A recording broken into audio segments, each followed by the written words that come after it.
Está en el centro de la discusión electoral, con muchos significados que exceden lo económico, y por eso está también en el centro de la discusión electoral, quién se hace cargo de hacer el ajuste que requiere la economía de Argentina desde el gobierno.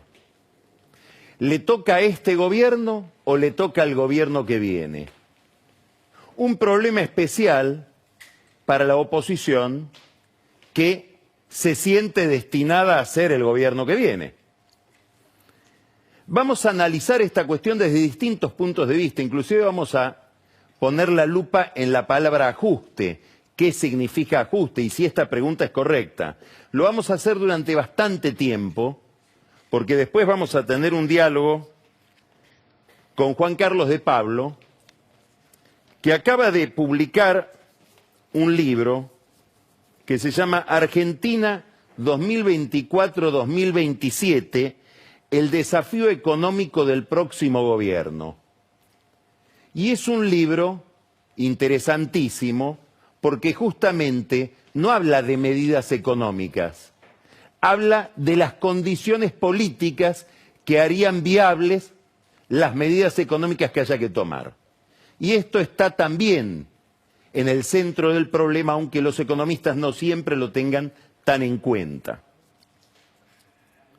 Vemos una foto hoy, la de Sergio Massa, respaldado en esto, obviamente, que le permite al gobierno zafar provisoriamente, mediocremente, de un frente de tormenta muy inquietante que se avecinaba sobre él y que tiene que ver con el vencimiento este año de, escuche la cifra, 12 billones de pesos, billones en español, es decir, 12 millones de pesos.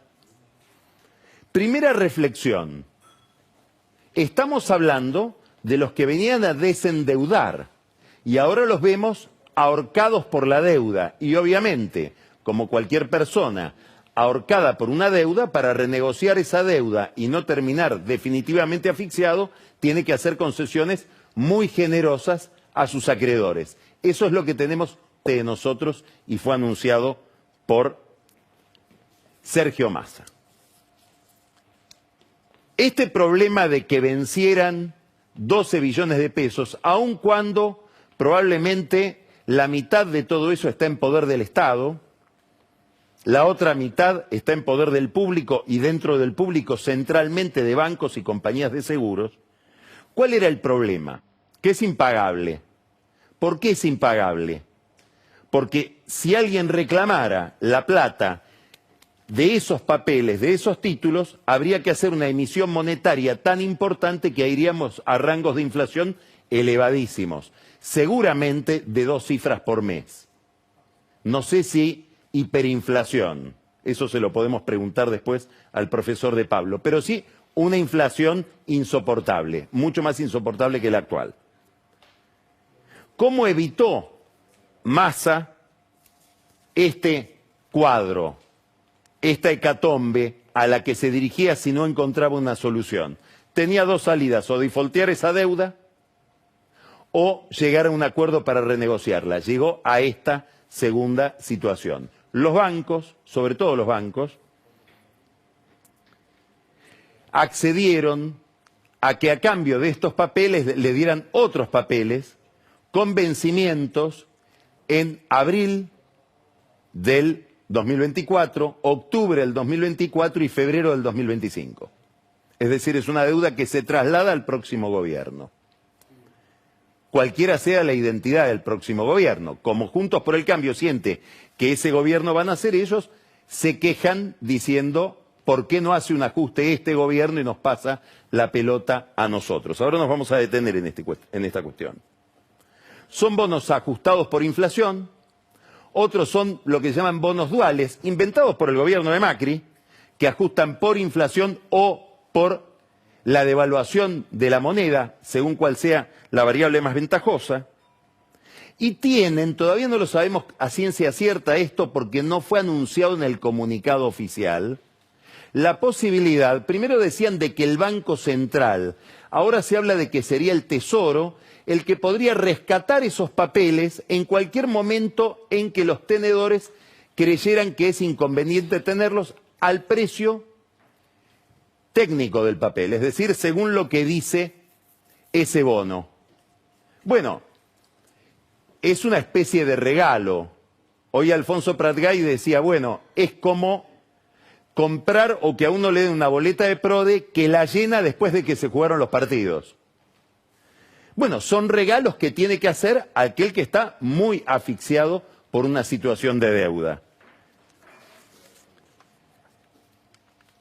Antes de que se conociera esta salida que presenta ahora Sergio Massa, con un discurso muy adecuado a la sensibilidad de este oficialismo, es decir, le tiene que hacer este regalo al sector financiero y tratar de que Cristina no se dé cuenta o no se enoje, y de que Máximo Kirchner tampoco se enoje, o no le diga que después de poner de rodillas al gobierno delante del sector agroexportador, ahora pone de rodillas al gobierno y al Estado frente a los bancos. Entonces Massa lo defiende con un discurso que es: estoy preservando al ahorrista, no al banquero.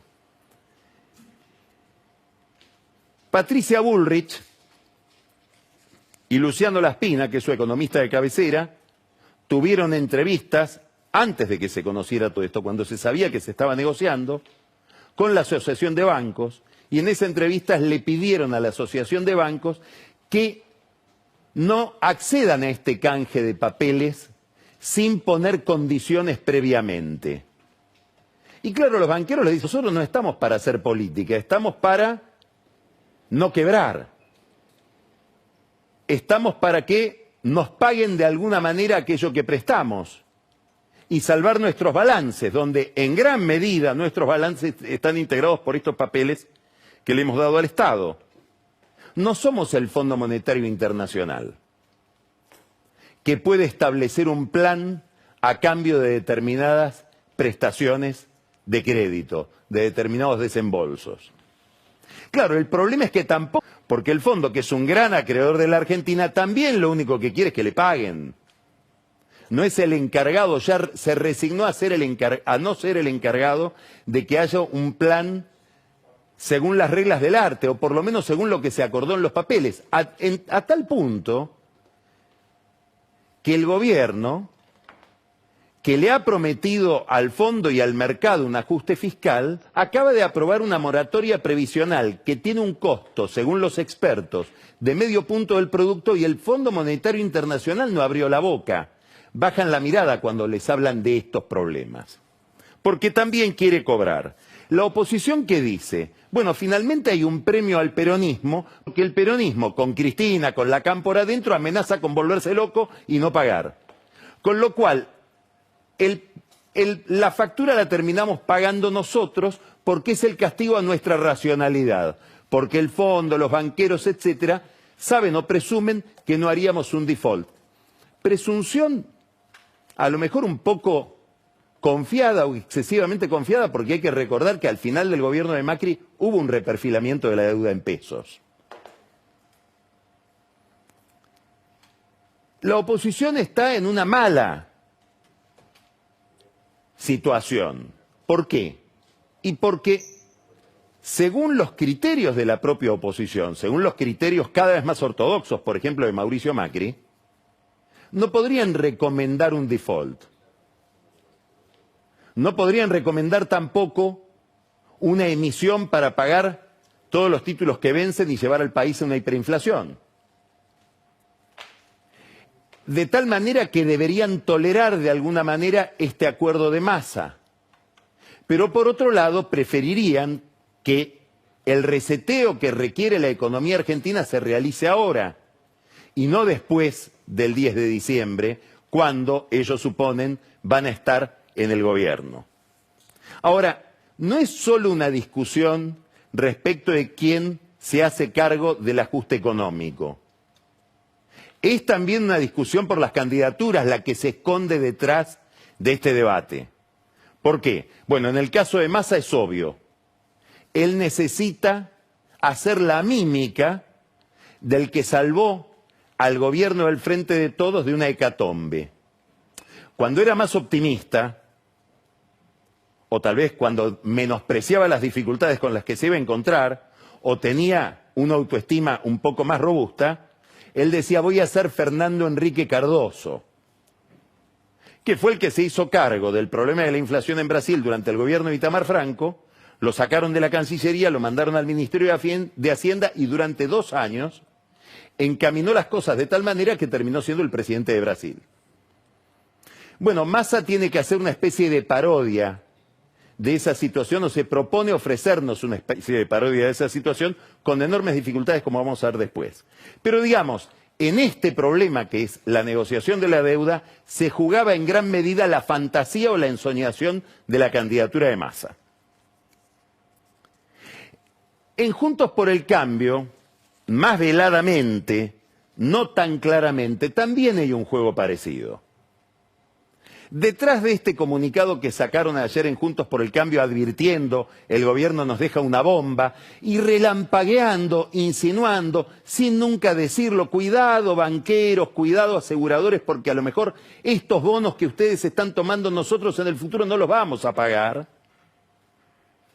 Algo que ya habían hecho con menos estridencia un mes antes, y antes todavía, ya es el tercer comunicado que emiten advirtiendo que esto es impagable y que el gobierno deja una bomba difícil de maniobrar. Detrás de todos esos mensajes está la mano de Macri, centralmente la mano de Macri, que no solamente cree que para llevar adelante la política económica que él imagina debe llevar adelante un gobierno de Juntos por el Cambio, convendría que haya un nivel de trauma muy importante antes, con un incendio, sino que cree, un poco más mezquinamente, que una candidatura al de él, de Mauricio Macri, sería mucho más viable, sería mucho más tolerable por parte del electorado si nos encontramos frente a una gran tormenta, a un gran terremoto, y se necesita alguien decidido, con ideas claras, con temperamento, para sacarnos de esa situación. Y él piensa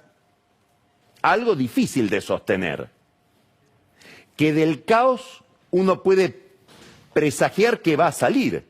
Él cree que del caos podría salir su candidatura, o una candidatura parecida a la de él, de su sector. Y por definición el caos es impredecible. Si fuera predecible no sería caos. Habría una racionalidad dentro de ese caos que nos permitiría anticipar qué es lo que va a venir.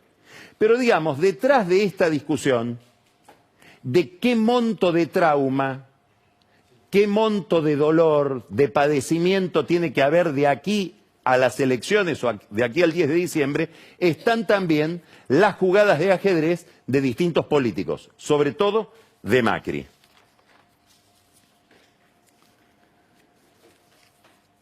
Hay quienes temen, sobre todo en el empresariado, que estas salidas de Massa, que es una máquina de poner parches con distintos tipos de medidas, generen una especie de fascinación en la oposición,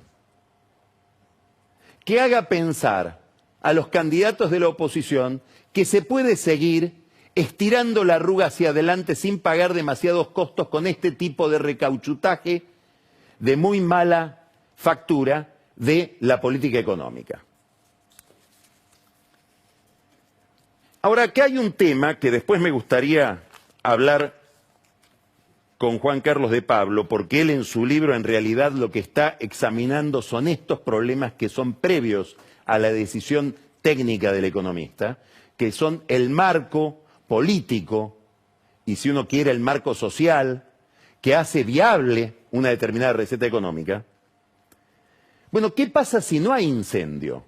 ¿Qué pasa si la hipótesis de Macri no se realiza? De hecho, ahora este canje de deuda le permite al gobierno alejar ese incendio.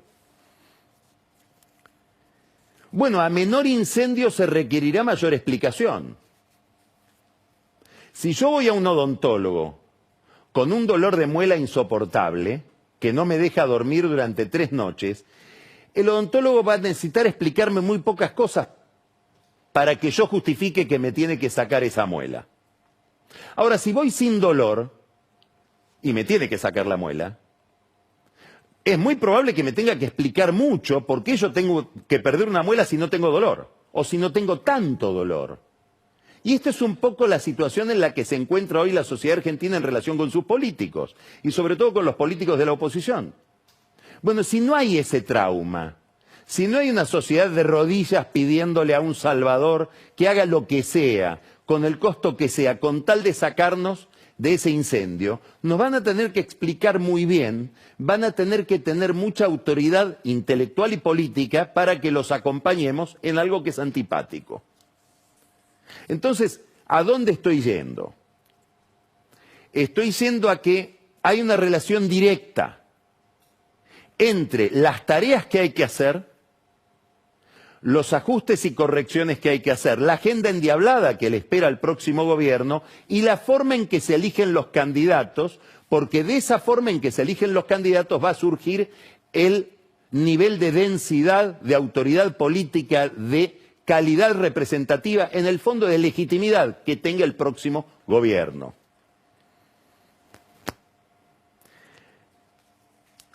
Decía al comienzo que una de las cosas que hay que mirar es la palabra ajuste. Hay toda una discusión quién va a hacer el ajuste, como si no hubiera un ajuste en marcha.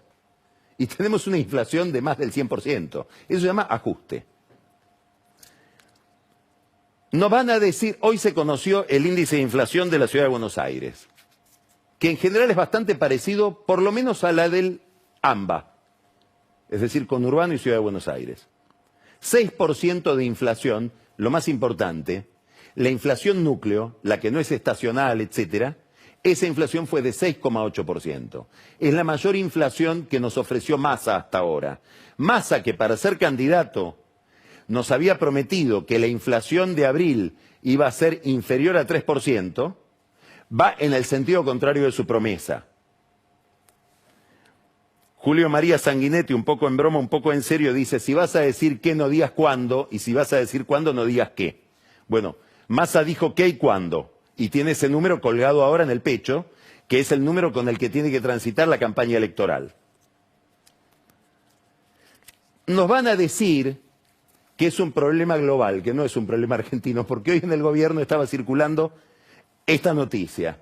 Los supermercados franceses crean cestas, esto es un diario español obviamente, crean cestas de la compra antiinflación con cientos de productos a precios bajos. Es decir, precios cuidados en Europa es lo que tenemos que tener también nosotros, y el problema de la inflación no es un problema de Alberto Fernández ni de Massa, sino de carácter universal.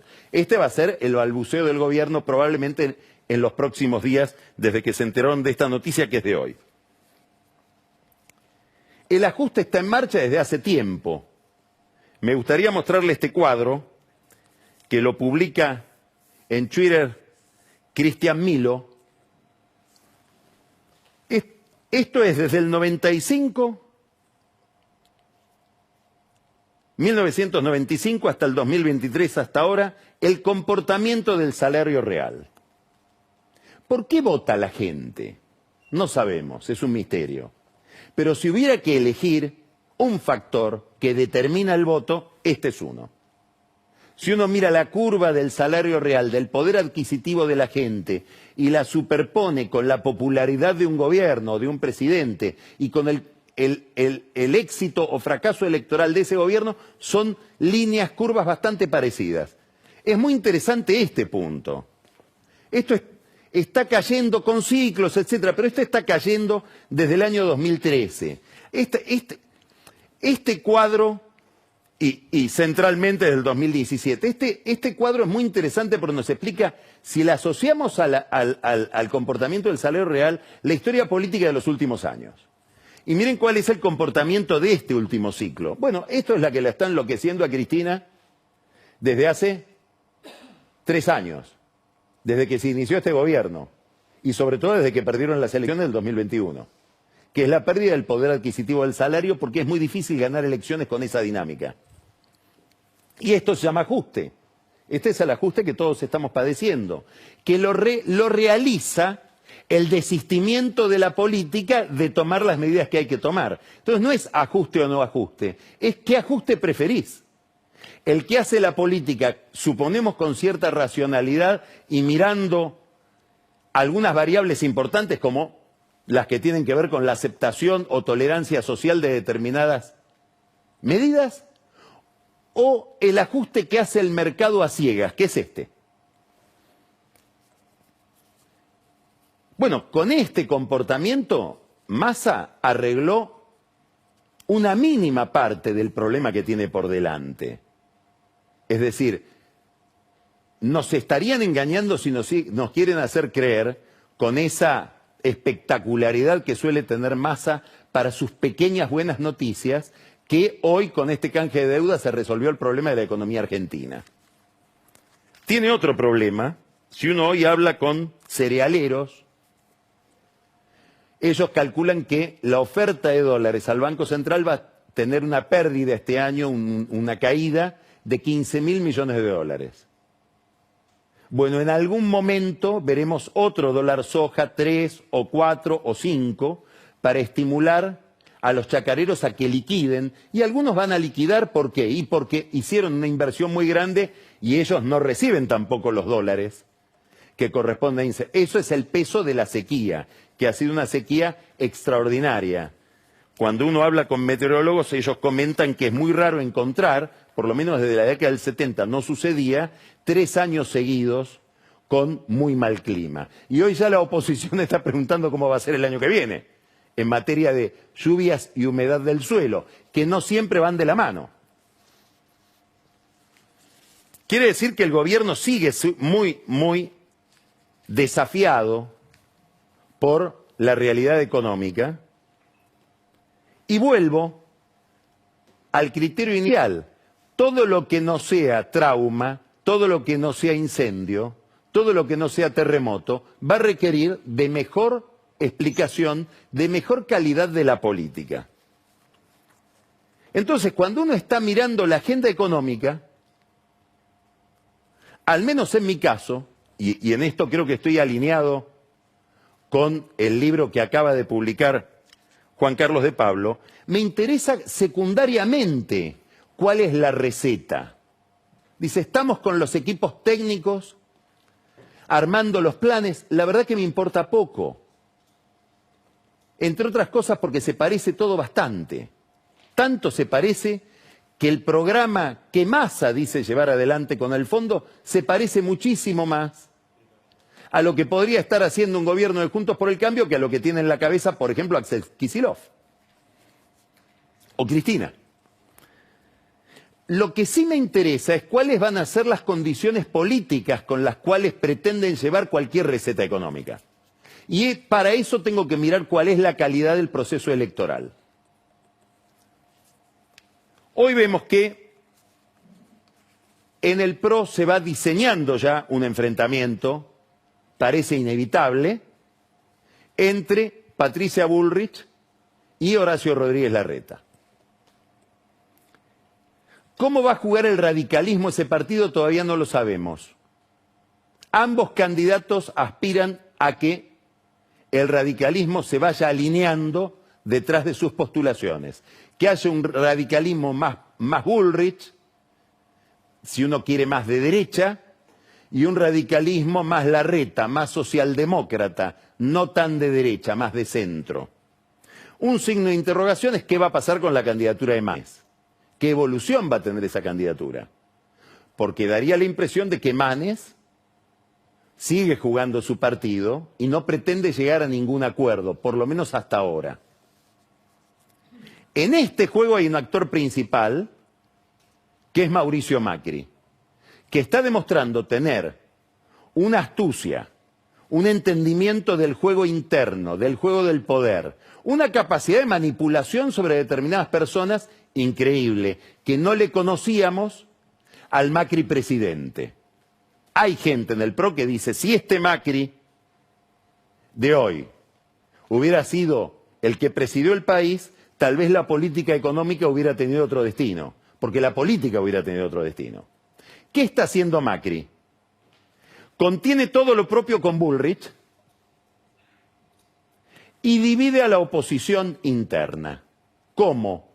Promoviendo a Vidal en el supuesto de que los votos de Vidal son votos de Larreta, y también promoviéndolo ahora a Manes, en el supuesto muy razonable de que los votos de Manes son votos de Larreta. Es evidente que el enfrentamiento de fondo es Larreta-Macri. Es evidente que Macri tiene una vocación de participación en el juego, sea o no candidato, que va a ser un problema en el futuro para cualquiera de los dos que llegue a la presidencia, para Bullrich o para Larreta. Van a tener que saber qué hacer con Macri. Larreta parece verlo esto, porque tuvo una frase que a mi juicio pasó bastante inadvertida. Hizo un spot, que todos vimos, allá en el sur, lo lanzó, pero esa noche fue a un acto en 3 de febrero. Acto que quedó opacado por ese lanzamiento publicitario, digamos. Y en ese acto de 3 de febrero dijo algo que yo sospecho fue algo deliberado. No creo que se le haya escapado.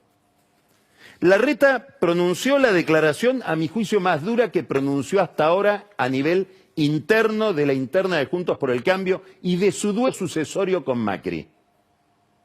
Siempre hablando de que él es antigrieta, de que él busca una política de acuerdos, no de confrontación, dijo, porque nos gobernaron los dos lados de la grieta y miren cómo estamos.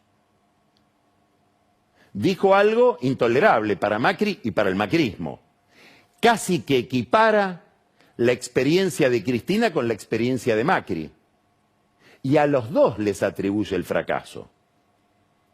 Es algo que por una vía mucho más agresiva, dice Milei cuando dicen son todos una casta, porque todos al final fracasaron, fracaso que está demostrado en que la crisis es muy larga. Este es uno de los problemas que tiene la política argentina hoy. La crisis es muy larga. Es decir, hay ya 10 años de desencanto de la gente frente a la economía.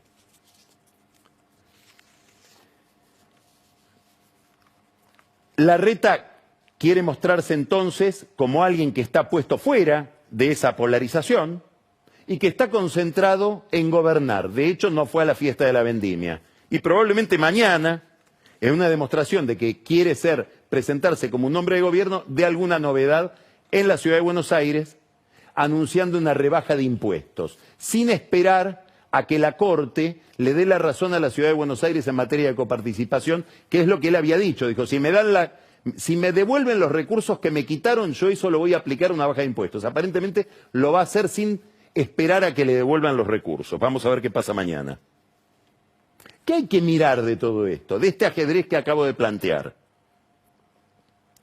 ¿Qué nivel de respaldo interno va a tener cada uno a partir de las primarias?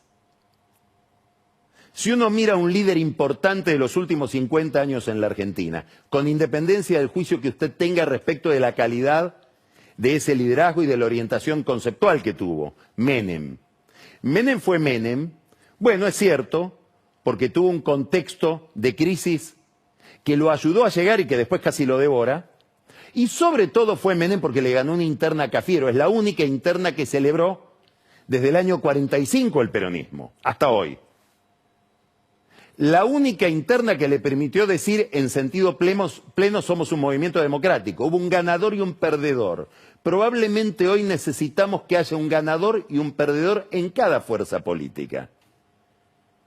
Y no un candidato que para encarar esta agenda tan endiablada surja de un Zoom y tenga que volver al Zoom cada vez que hay que tomar una decisión traumática. La oposición, aquellos que enfrenten al próximo presidente, sobre todo si no es peronista, va a mirar muy bien el primer respaldo que hay que tener, que es el propio. ¿Qué nivel de subordinación consigue de los propios que lo acompañan? Y eso surge de una interna. Surge de una confrontación clara, con ganadores y perdedores. Algo parecido sucede en el oficialismo, en el Frente de Todos. Cristina está frente a un problema, que es que cometió un error. No me voy a referir, no estoy diciendo el error que todos deben estar pensando en la cabeza, que fue haberlo puesto a Alberto Fernández. No, es un error más pequeño, pero que le complica la vida un poco ahora, que es que se fue de Boca, yo creo que en un arrebato emocional, justificado, estaba muy exaltada ese día, después de que la condenaron, y dijo, a ver, detesto que me digan que soy una ladrona y que estoy buscando fueros, no me presento a nada. ¿Y por qué fue un error? Porque la gran herramienta de presión que tiene Cristina Kirchner, pero sobre todo los kirchneristas, no tanto ella como los kirchneristas, para mantener el poder dentro del peronismo, sobre todo en la negociación de las listas, es por lo menos amenazar con que se puede presentar. El día que ella diga, miren, quédese tranquilo que yo no juego, los propios que la siguen a ella y que la acompañan, ¿con qué autoridad van a decir, no, nosotros queremos participar de las listas? Y Cristina no va a jugar. No, ellos necesitan que Cristina sea una amenaza todo el tiempo.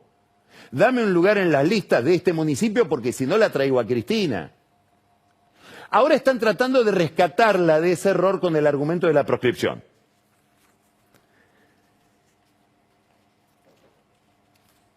Los que la rodean más de cerca intuyen que no va a ser candidata a presidenta, que hay algo importante que la afecta, que es justamente el escarnio público. La idea de que si se presenta, bueno, ella supone, debe pensar, me tengo que someter a 4 o 6 meses donde el argumento va a ser que soy una ladrona. Y eso produce reacciones emocionales como las que vimos ese día cuando dijo yo no me presento a nada. Senadora, eso puede ser, los fueros son todo un tema, y son un tema delicado, porque pasó algo en el Senado, se dividió el bloque peronista. Es decir, el peronismo hoy está en minoría en el Senado. Imaginemos que esa situación sigue en un contexto donde el kirchnerismo pierde, donde hay un gobierno de Juntos por el Cambio o un gobierno de un peronista antikirchnerista, que es lo que pretende generar ahora Alberto Fernández, y el peronismo en minoría en la Cámara de Senadores y un clima muy antikirchnerista en la escena pública. ¿Ese Senado vota o no vota que a Cristina Kirchner a pedido de un juez le quiten los fueros? Esta es una gran novedad que apareció detrás de esa división bastante incomprensible, uno no entiende muy bien las razones de cada uno, no hubo un argumento claro por la división, pero sí hay consecuencias claras de esa división.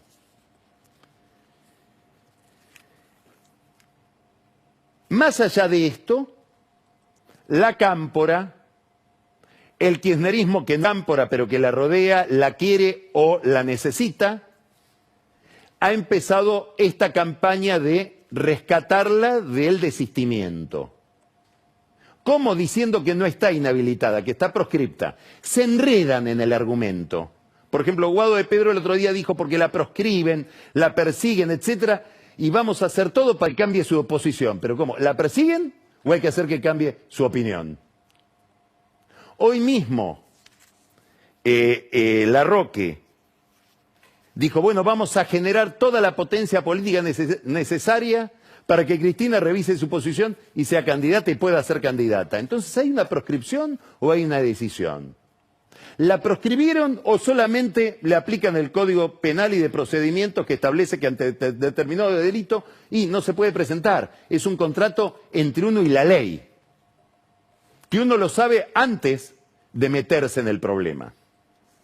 Lo cierto es que vamos a ver en los próximos días un protagonismo mayor de Cristina, sobre todo a partir del jueves. El jueves es un día doloroso para ella porque, de nuevo, los jueces van a leer ahora los fundamentos de la sentencia por la cual la condenaron. El viernes ella va a aparecer en Viedma, en la universidad, acá la tenemos, en Río Negro. Va a hablar de hegemonía o consenso, ruptura del pacto democrático, en una economía bimonetaria, inflación y FMI, crisis de deuda y fragmentación política. Promete ser una conferencia de 10 horas, ¿no? Por la agenda. Seguramente va a apelar a su poder de síntesis. ¿Qué es interesante de esto? Entre muchas cosas. La invita Doñate, el senador, al que ella postula para el Consejo de la Magistratura. ¿Quién es la víctima de esta visita? El ministro de Justicia, Martín Soria, que está enfrentado a Doñate. Van separados los peronistas en Río Negro. Doñate arregló con Beretilnec, Soria va afuera. ¿Cuántas ganas tendrá Soria como ministro de Justicia de conseguir que Doñate finalmente llegue al Consejo de la Magistratura? Creo que si uno mira la política rionegrina, 0 o menos 10. Es decir, seguramente Doñate va a tener que buscar en otro lugar apoyo que no sea en el Ministerio de Justicia, o por lo menos en el Ministro de Justicia. Si no es Cristina la candidata, obviamente la fuerza política que más la rodea busca... Miren esto. Esto que van a ver ahora es el aviso de un acto que se está preparando en Avellaneda para el día siguiente de que ella hable. Es decir, jueves, lectura de los argumentos del fallo. Viernes, Cristina Kirchner, una larga conferencia con muchos temas en Viedma. Sábado, 11 de marzo, 16 horas, en Avellaneda, vuelven a Avellaneda, parece ser la capital de la Cámpora, a 50 años del triunfo popular, luche y vuelve. Es una consigna melancólica, ¿no? Es una especie de vuelta al pasado, retrospectivo, que indica, superpone la figura de Cristina como proscripta a la figura de Perón como proscripto. La consigna lucha y vuelve, como todos sabemos, es la consigna que se estableció para el retorno de Perón y para movilizar a la gente al retorno de Perón. ¿Cuánta gente se va a movilizar detrás de esta consigna? Es una incógnita. Ahora, ¿y si no vuelve? Si luchamos y no vuelve? Bueno, ¿quién es el candidato de Cristina Kirchner? Massa se prepara para esa escena, con dudas. Cristina no lo quiso como jefe de gabinete, lo querrá como candidato a presidente. ¿Son lo mismo en este caso la Cámpora que Cristina? ¿Cuánto recuerda Cristina o cuánto le hacen recordar las cosas que hizo Massa entre el 2013 y el 2017 para que ella vaya presa?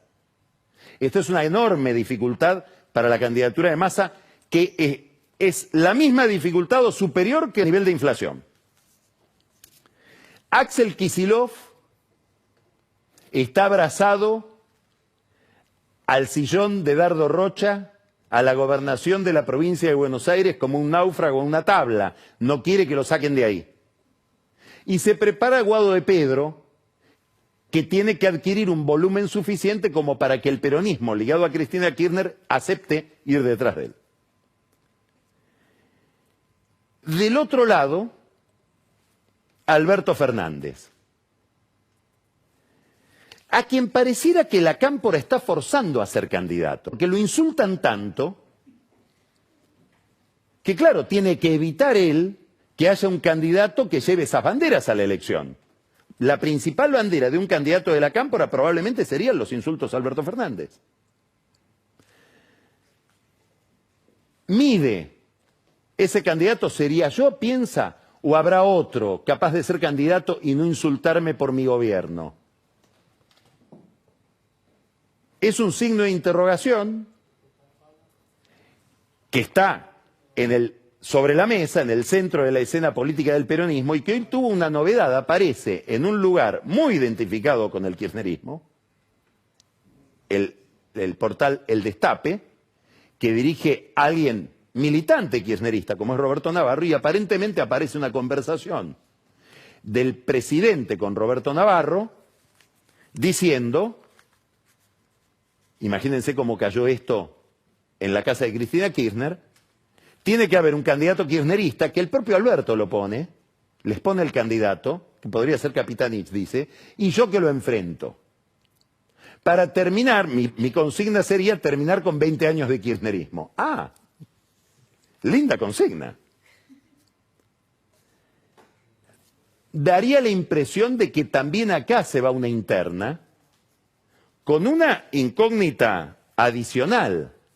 Esta interna, que se manifiesta en distintos planos de la vida institucional, ¿hasta qué punto no va a afectar la unidad de los bloques, ya no del Senado, de la Cámara de Diputados?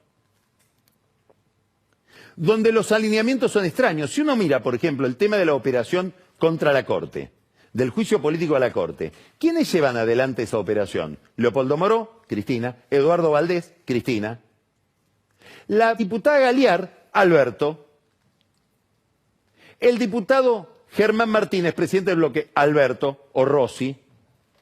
Lacan por ahí tiene un rol discreto, casi no se pronuncia. Bueno, ¿cómo son los alineamientos parlamentarios? Un enfrentamiento en la cúpula podría terminar con la unidad del bloque peronista en el Congreso antes de las elecciones. Enorme incógnita, sobre todo para Massa, que es ministro de Economía y necesita que el Congreso funcione. ¿Va a haber ganadores? ¿Va a haber vencedores? ¿Cómo se reconstruye la calidad de la representación en una época de tanto desencanto? Donde Juntos por el Cambio está impugnado por Milei y donde aparece otra impugnación en el Frente de Todos, que es Juan Grabois, con el patrocinio brumoso, tácito del Papa, quien debe ver un avance de Massa probablemente como una pesadilla. ¿Qué pasa si Grabois saca 5% de los votos, por ejemplo, como candidato a presidente? ¿Qué pasa en el Frente de Todos? Termino, porque estamos hablando de una agenda endiablada, estamos hablando de la necesidad de reconstruir la calidad de la representación, de volver a encantar a la gente con la política, y en este contexto aparece un drama, que es Rosario. Después nos va a hablar Camila Perochena de Rosario y por qué Rosario vuelve a ser, en el peor sentido de la palabra, la Chicago argentina. ¿Por qué es importante lo de Rosario? Bueno, obviamente porque hay muertes, porque hay sangre, porque nadie se salva. Ese es el mensaje de los narcos que amenazan a la familia Messi. Ni Messi se salva. Si Messi es vulnerable, si la familia de Messi es vulnerable, ¿qué me tocará a mí? Puede decir cualquier vecino de Rosario. Pero hay otra razón. Los hechos de sangre, con todo lo lamentables que son, están tal vez en alguna medida distrayendo de un problema nuevo, que es que lo que notamos ahora es que el problema del narco no está solamente en las peleas de bandas, está en la política que protege a esas bandas. Y está en las fuerzas de seguridad de Santa Fe. El otro día un dirigente político de Santa Fe me decía, fíjate que hay enfrentamientos armados, pero nunca muere un policía. ¿La policía de Santa Fe es parte del problema? Miren este estudio que produce un experto en seguridad para la Fundación Kellogg, Hernán Flom. Se pregunta, ¿quién protege a quién? Políticos, policía y la regulación del tráfico de drogas en la Argentina. ¿Cuál es la tesis de Flom? Que hay droga en Santa Fe y hay droga en la provincia de Buenos Aires. En Santa Fe hay sangre y en la provincia de Buenos Aires no. ¿Por qué? Porque en la provincia de Buenos Aires el tráfico de drogas está administrado y regulado por el Estado a través de la policía bonaerense. Esa es la tesis de este trabajo y es una tesis que propuso hace más o menos 6-7 semanas Sabrina Frederick, ex ministra de Seguridad de este gobierno, actual encargada de los cascos blancos en Cancillería, en una radio de Rosario. Es decir, que ya no tenemos que elegir narco sí o narco no, tenemos que elegir sangre sí o sangre no, porque el narco ya lo tenemos instalado. Entre este piso y la reconstrucción de la legitimidad y el reencantamiento con la política, en ese tramo, en ese gap, está la dirigencia política. Y estamos nosotros. Vamos a empezar Odisea, vamos a escucharlo a Juan Carlos de Pablo, nos va a hablar de su nuevo libro, Argentina, 2024-2027, el desafío económico del próximo gobierno. No espere que hable de recetas económicas, va a hablar de otras cosas más importantes. Después Pancho Olivera nos va a desarrollar un tema que es un secreto a voces, pero hoy lo vamos a explicitar. ¿Hay que pagar coimas para conseguir dólares cuando uno quiere importar un bien en la Argentina? ¿Se ha establecido en el gobierno un sistema de sobornos para las importaciones y conseguir dólares oficiales? Daniel Vilota nos va a mostrar un caso bonaerense que refleja el caso rosarino. el fiscal Scapolán su peripecia institucional por su relación con una banda de policías narcotraficantes en la provincia de Buenos Aires, también con protección política. Y quédese al whisky, ya hablamos de lo que nos va a contar Camila Perochena, Chicago, la nueva Chicago Argentina, Rosario otra vez, y quédese al whisky porque hoy lanzamos para el año electoral Kenan Consulting, en la voz, la presencia, la inteligencia y la gracia de Carola Gil. Después de Odisea, quédese en La Nación Más, porque Luis Novarecio va a entrevistar a ese hombre polifacético que es Enrique Piñeiro. Empezamos Odisea, vamos a dialogar con Juan Carlos de Pablo.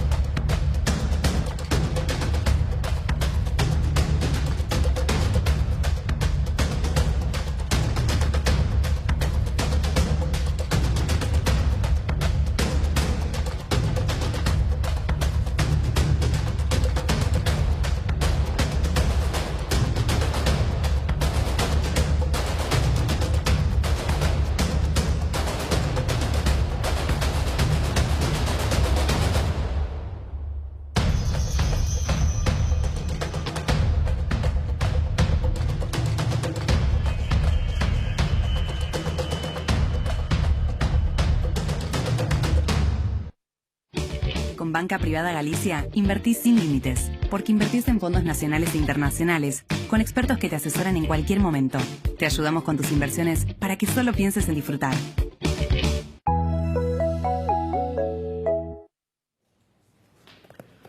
Juan Carlos, bienvenido. Muchas gracias. Vamos a mostrar el libro. Eso. Vamos a generar aglomeraciones en las librerías. ¿Se ve? ¿Estamos bien? Argentina 2024-2027, el desafío económico del próximo gobierno. Uno dice, me leo este libro y ya sé lo que van a hacer. Y no es así. No, porque vos bien aclaraste que me ocupo de otras cosas. A mí la profesión me llevó a seguir día por día la política económica argentina desde la época de Krieger. Entonces lo que vuelco ahí... ¿Qué? Decí cuál era la época de Krieger, todo el mundo sabe cuál. 1967-1969. Muy bien. De modo entonces que lo que vuelco ahí es mi experiencia con los complementos de lo que es la técnica. No estoy subestimando la técnica, lo que estoy diciendo es esto de que algunos dicen el zar de la economía, no entiendo. El primer cliente de una política económica es el presidente de la nación. Vos tenés que convencer al presidente. La política económica es parte de la política. Hay un contexto internacional, hay un tema de credibilidad, un tema que enfatiza Guillermo Calvo. Guillermo dice, una misma medida de política económica genera resultados para un lado y para el otro, dependiendo si te creen o no te creen. Vos decís, en el libro, me quiero detener en este punto porque quiero que desarrolles la idea, la palabra credibilidad. Sí. Si viene un gobierno y anuncia algo muy sensato, que parece muy sensato, pero no tiene credibilidad respecto de que lo puede hacer, todos tomamos decisiones que van en el sentido contrario de las que el gobierno espera que tomemos. Sí. Si no lo puede hacer o no lo puede mantener, que esta es la otra. Si yo creo, a mí me afecta una medida de política económica. Si yo creo que es transitoria, que la van a tener que revisar, entonces ¿qué hago? Resisto. Individualmente, me abroquelo o hago una manifestación. Si yo creo que llegó para quedarse, me ajusto. Son dos comportamientos completamente distintos. De modo entonces que lo que tiene que hacer el próximo gobierno, además de la técnica, cosas por el estilo, es tener la convicción de decir, esto es lo que vamos a hacer y llegó para quedarse. Y esto es muy importante, vos sos historiador, Camila es historiadora, para meter la historia en una parte central de lo que es el diseño de la política económica. A mí cuando me dicen, no, las empresas públicas en Suiza no saben lo bien que funcionan. En Suiza, acá no funcionan. Acá, a fines de la década del 80, no privatizamos por el consenso de Washington. Es una huevada gigantesca. Estábamos cansados de no tener teléfono, corte de luz y cosas por el estilo. Entonces, fue una reacción, digamos, elemental. Las empresas públicas estatizadas por Perón en la segunda mitad de la década del 40 fueron privatizada por Menem en la primera mitad de la década del... Tuviste medio siglo con administraciones militares, radicales, peronistas, demasiada casualidad. Entonces vos decís, meté la historia, meté las instituciones, etcétera, etcétera, como condimento de lo que es la política económica. Vos decís describís en el libro, retratás antecedentes de lo que uno supone que va a ser el próximo gobierno, que es un plan de estabilización. Primero me gustaría que nos expliques qué es un plan de estabilización. Lo que es un plan de estabilización es un conjunto de medidas que lo que quieren es bajar la tasa de inflación. Los mejores ejemplos que tenemos, los más completos, son el Austral, 1985, acá lo tuviste a Torre presentando su libro, perfecto, porque te muestra la cocina de la política económica en la época de Israel, y la convertibilidad de 1991. Esos dos programas tienen componentes ortodoxos y heterodoxos. La heterodoxia como tal no sirve. Ahora vos te puedes ayudar. En el Austral vos tomaste algunas medidas ortodoxas, después congelaste, no te enamoraste de los congelamientos, que era mi preocupación, etcétera, etcétera. Si vos haces las cosas de a una, no te salen. ¿Viste? Van los periodistas, usted cerraría el Banco Central, usted asfaltaría la pampa húmeda. No, tenés que ponerlo en un contexto. Tenés que entender los conflictos que hay en la medida de política económica. No, la política económica no es juxtaponer. No, hay conflictos. Tiene que ver el tema de las circunstancias. Argentina es un país donde... Cuando hablas de que hay conflictos, ¿son conflictos de interés o conflictos en el funcionamiento de las medidas? Son las dos cosas. Porque evidentemente que las medidas tienen atrás seres humanos afectados. Como yo soy economista, me puedo dar el lujo de decir los mercados no existen. Porque si yo tuviera otra profesión diría, ¡qué burro! Yo digo, los mercados no existen. Existen los seres humanos comprando y vendiendo. Ahí las cosas se entienden. Cuando yo tomo una medida referida a una provincia, a un municipio, a un sector, a una edad, o lo que sea, a alguien le pisan los callos. Por alguna razón, que puede estar entendible o no. Fíjate vos qué importante. Si vos una medida tomás de a uno, el afectado cree que es algo personal. Ahora, si vos decís, no, eso está dentro de este paquete, puedo llegar a entender. Volvamos al tema de la credibilidad. Los argentinos vamos a llegar a fines de este año muy golpeados por toda la trayectoria. Y tenemos 2015. En 2015 se le dio al gobierno de Macri un margen de confianza que difícilmente se le repita. Con lo cual, lo que tenemos que esperar es el mejor presidente, los mejores, la verdad, el mejor plan, y cada uno de nosotros diciendo, interesante. No, salir rajando, aumentar la fábrica, ¿no?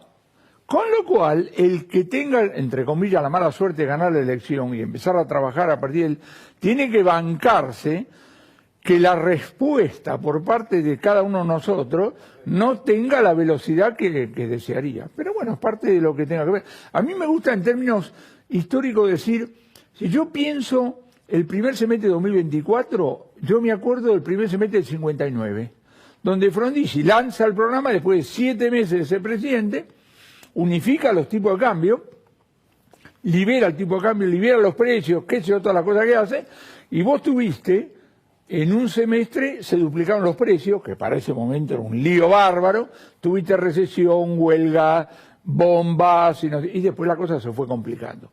No es para asustarse, es para ser realista. Cuando un gobierno dice, le está dejando una bomba al... Todos los gobiernos hacen lo mismo. ¿A vos te parece que este gobierno, que a gatas puede hacer alguna cosita, como este ángel de deuda, encima le vas a encargar que le solucione el problema al otro? Pero no puede ser. Y un pequeño comentario a tu editorial que comparto totalmente. Algunos personajes de la oposición creen que si a este gobierno se le arma un lío fenomenal, entonces se ponen a ajustar. No, entregan las llaves. Volvamos a la historia. Si acá Dios, no hago pronóstico, si acá Dios le permite tener una hiper, Alberto y Cristina llaman a la Asamblea Legislativa y dicen, chao, gracias. A Isabel con la hiper la rajaron. Y Alfonsín tuvo que adelantar la... Entonces, hay que cruzar los dedos para que esto funcione así, Cuando yo veo lo que pasó hoy con los bancos, esto es... No estuve en la entrevista, tampoco estuve en la entrevista de Guayaquil y más o menos me imagino lo que pasó, ¿viste? Uno tiene algunos añitos. Esto fue una negociación entre dos entregados. el Estado dice, ¿qué hago con estos títulos? No los puedo pagar, no tengo reservas, nadie me presta, llego entregado, pero el otro está entregado porque dice, flaco, estos títulos no puedes hacer nada excepto algo conmigo. Entonces acá hay un problema técnico.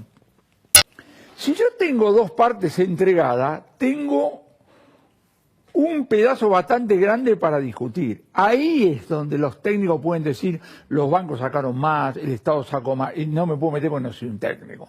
Pero digo, juzgar esto como si tuvieran un país normal, en una época normal, es no entender. Me gustaría que, así como analizás la relación entre gobierno y bancos, que nos cuentes cómo estás viendo vos, a la luz también de tu experiencia, el rol del fondo en este momento. Esto es genial. El fondo está no resignado, recontra resignado. Hace unos meses, un domingo, leí en La Nación unas declaraciones de la señora Georgieva, que a un funcionario argentino le dijo, cumplan algo, le dijo. Nos van a rajar a todos, dice, a mí también. Si no entendemos que la negociación con el fondo... Ahí la tenés. Ahí la tenés. Claro, si no entendemos que la negociación con el fondo parte del hecho que ya nos dieron la guita y saben que nunca le vamos a pagar con esfuerzo propio, no entendemos nada. Estamos delante de un fenómeno de contabilidad creativa, de que el fondo, si vos agarrás el activo del fondo, ¿sabés quién es el principal deudor? Nosotros. Entonces, no quieren poner, no nos van a pagar, entonces hacen todo esto. El jueves te manda la plata para que el viernes le mandan la plata.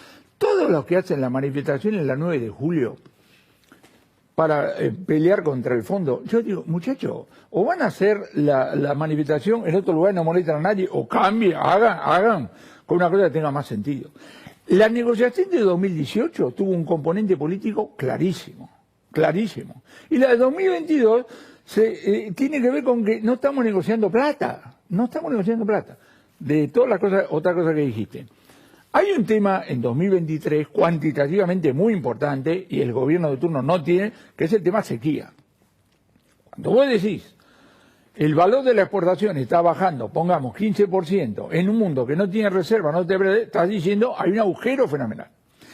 En otras épocas, el fondo para este tipo de cosas, que son independientes del gobierno, tenía facilidades. Por ejemplo, facilidad petrolera, con el primer shock petrolero. Y me acuerdo en el año 75, cuando Cafiero fue ministro de Economía al Fondo Monetario, no quería hacer un stand-by por los condicionamientos, pero había una línea por caída de exportaciones que tenía que ver con que los ingleses habían descubierto, una vez más, que la carne argentina tenía aftosa, nos compraban menos y entonces nos dio. Y yo diría, si yo fuera Massa, lo llamo al representante de Argentina y le dice, che, negro, ¿por qué no vas a buscar la biblioteca? A ver si no hay una línea, pero contante y sonante, no contabilidad creativa, porque tenemos que compensar 14.000 millones de dólares, una pelota. ¿Y vos crees que el fondo pondría más plata? Para eso, digo, no tiene más remedio. ¿Por qué? Porque es automático, si existe. En el caso del petróleo no preguntaban nada. No es que haceme un programa, directamente dijeron, escúchame, acordate. Fíjate si no te entró, vos no usás celular. No. Fíjate si te entra un mensaje de Massa en este mismo momento. Para que le diga que le expliques bien la idea. Pero con mucho gusto. Porque creo que viaja ahora, además. Pero escuchame una cosa. Vos del fondo decís lo que vos quieras. Ahora, tu gente en el fondo tiene que decir, buscame todos los pretextos para rascar la olla. Y entonces debe haber algunas cosas de eso. Que no te gustan las políticas, las recetas óptimas. Que desconfías de lo muy bueno en política económica. Mirá, no hay nada más fácil que venir acá y hablar de los grandes principios. Mercado versus Estado. Podemos hablar de apertura del cierre. Muchachos, tenemos que hablar de cosas concretas. Hay que hacer una distinción fundamental. No es lo mismo discutir cómo funcionaría la economía argentina si nunca había distorsiones, que qué pasa si yo ayer saco todas las distorsiones. ¿Qué es un ejemplo? Tierra del Fuego. No podemos discutir hoy, excepto con criterio histórico, por qué tuvimos que ir, porque los chilenos, bueno, por qué no pusiste un campeonato de ajedrez en vez de... Ahí tenés.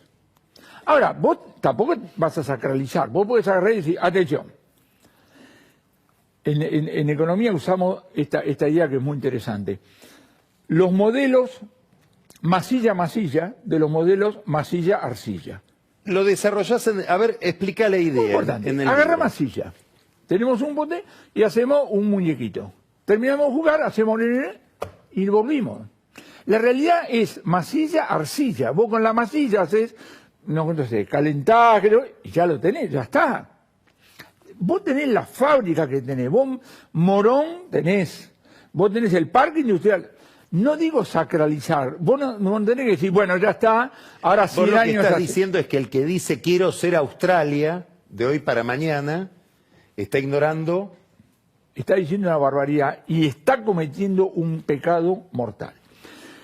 Yo te digo algo, los empresarios nos odian a los economistas, los dirigentes sindicales nos odian, todos nos odian. Tienen razón. ¿Por qué? Porque vos vas a traer acá a una persona y acá que tenemos que hacer... Y si sale mal, escribe otro paper. Pero si sale mal, el dirigente sindical tiene que poner la cara delante de los desocupados y el dueño de la empresa tiene que poner el pecho delante de los tipos a los cuales tiene que decir no vengas más. A ver, te Entonces, pregunto momento, esto. pará. Espera. Después Cardoso es sociólogo. de todo es el programa de él, ¿no?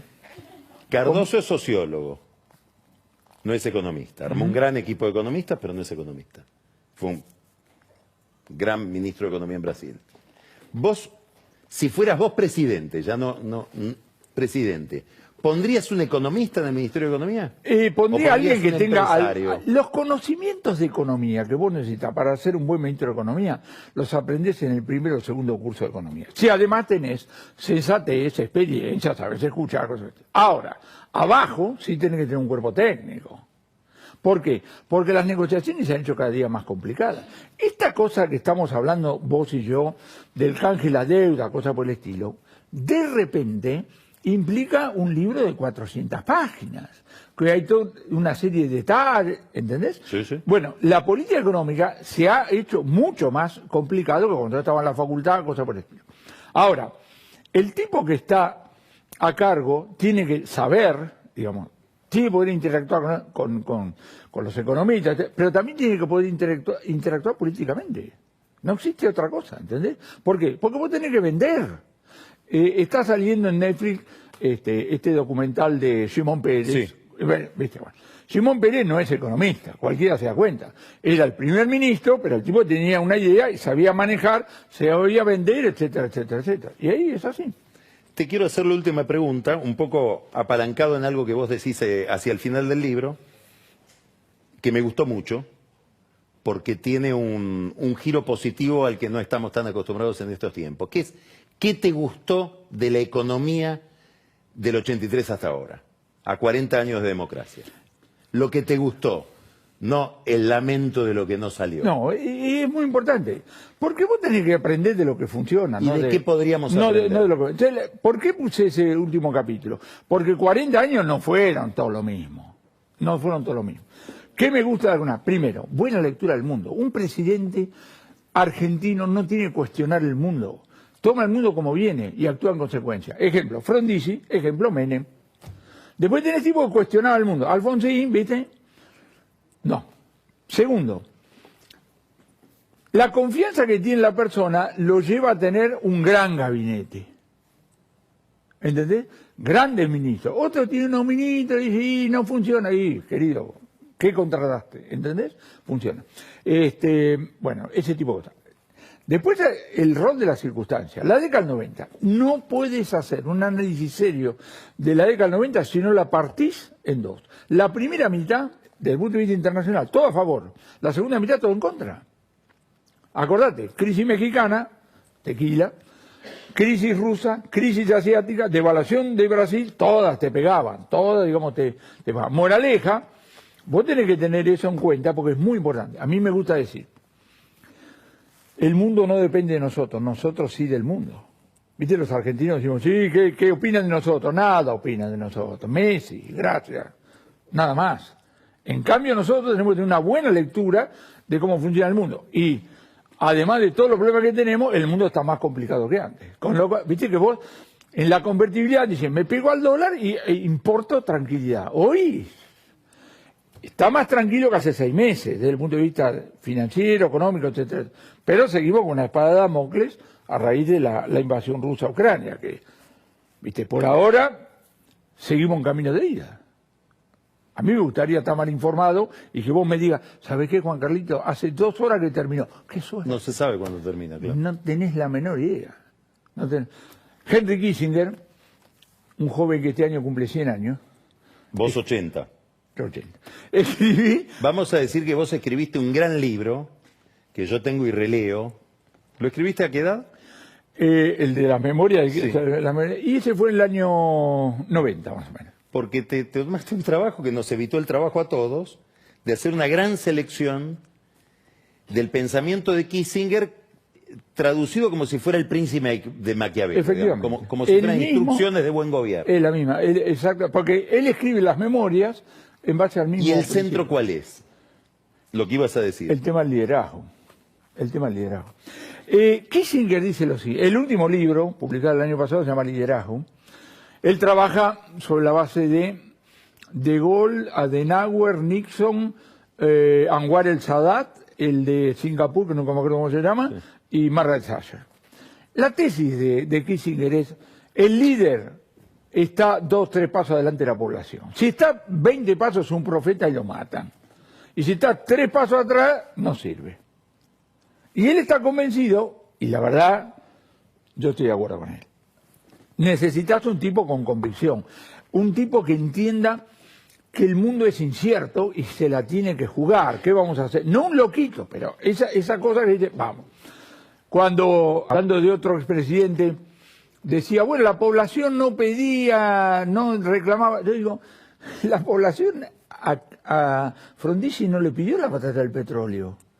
Pero hablando con Frigerio, miraron la lista y dijeron, Flaco, acá tenemos un techo de exportaciones, importamos 1.000 millones, el ítem número 1, 30% acá, punto. Entonces, ¿entendés? Ahí, digamos así. Vamos a mostrarlo de nuevo. Argentina 2024-2027, el desafío económico del próximo gobierno, grandes lecciones de realismo. Juan Carlos, muchas gracias. Carlitos, gracias. Muchas gracias. Vamos ahora a un corte y vamos a encontrarnos con Pancho Olivera, que nos va a contestar esta pregunta. ¿Hay que pagar coimas para conseguir dólares oficiales y poder importar determinados insumos o mercaderías? Y Daniel Vilota nos va a contestar esta otra pregunta. ¿En qué se parece el caso Escapolán, del fiscal Escapolán de la provincia de Buenos Aires, con los dramas que estamos viviendo en Rosario? Ya volvemos.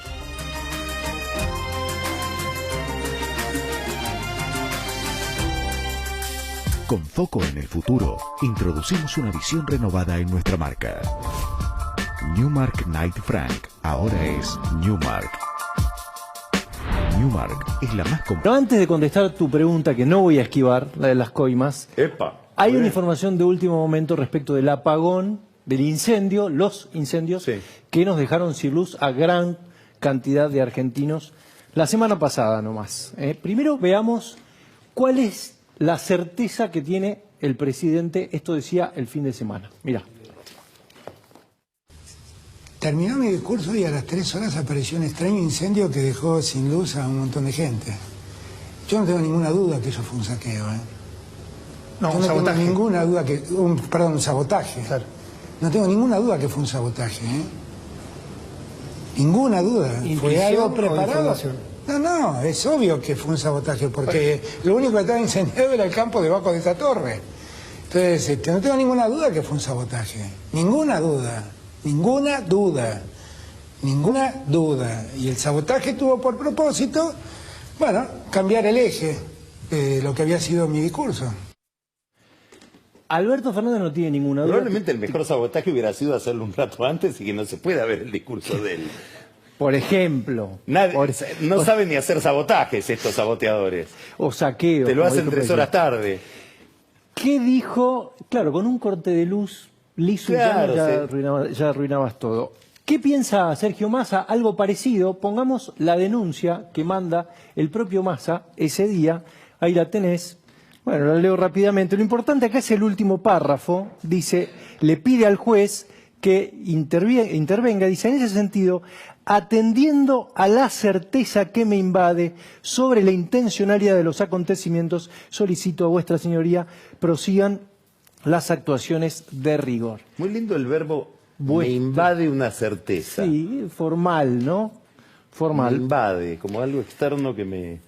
Bueno, estuvimos averiguando con fuentes de la investigación, que es muy seria, porque del minuto 1 que pasó esto, se empezó a investigar, se dio curso tanto a los bomberos, a la policía, al Departamento de Investigaciones Especiales, a la Superintendencia Federal, y hay algunas conclusiones. Primero, los peritos de los bomberos hablan de las 3 de 30. Mirá esto, cuando la temperatura sube más de 30 grados, la humedad es más baja que el 30% y los vientos van a más de 30 kilómetros, es muy probable que tengas algún riesgo de este tipo, como se vio en varias vastas zonas de Zárate, y se conformó una mesa de trabajo con CAMESA, la Comisión Nacional de Actividades Espaciales, que miraba de arriba, está todo grabado, hay una investigación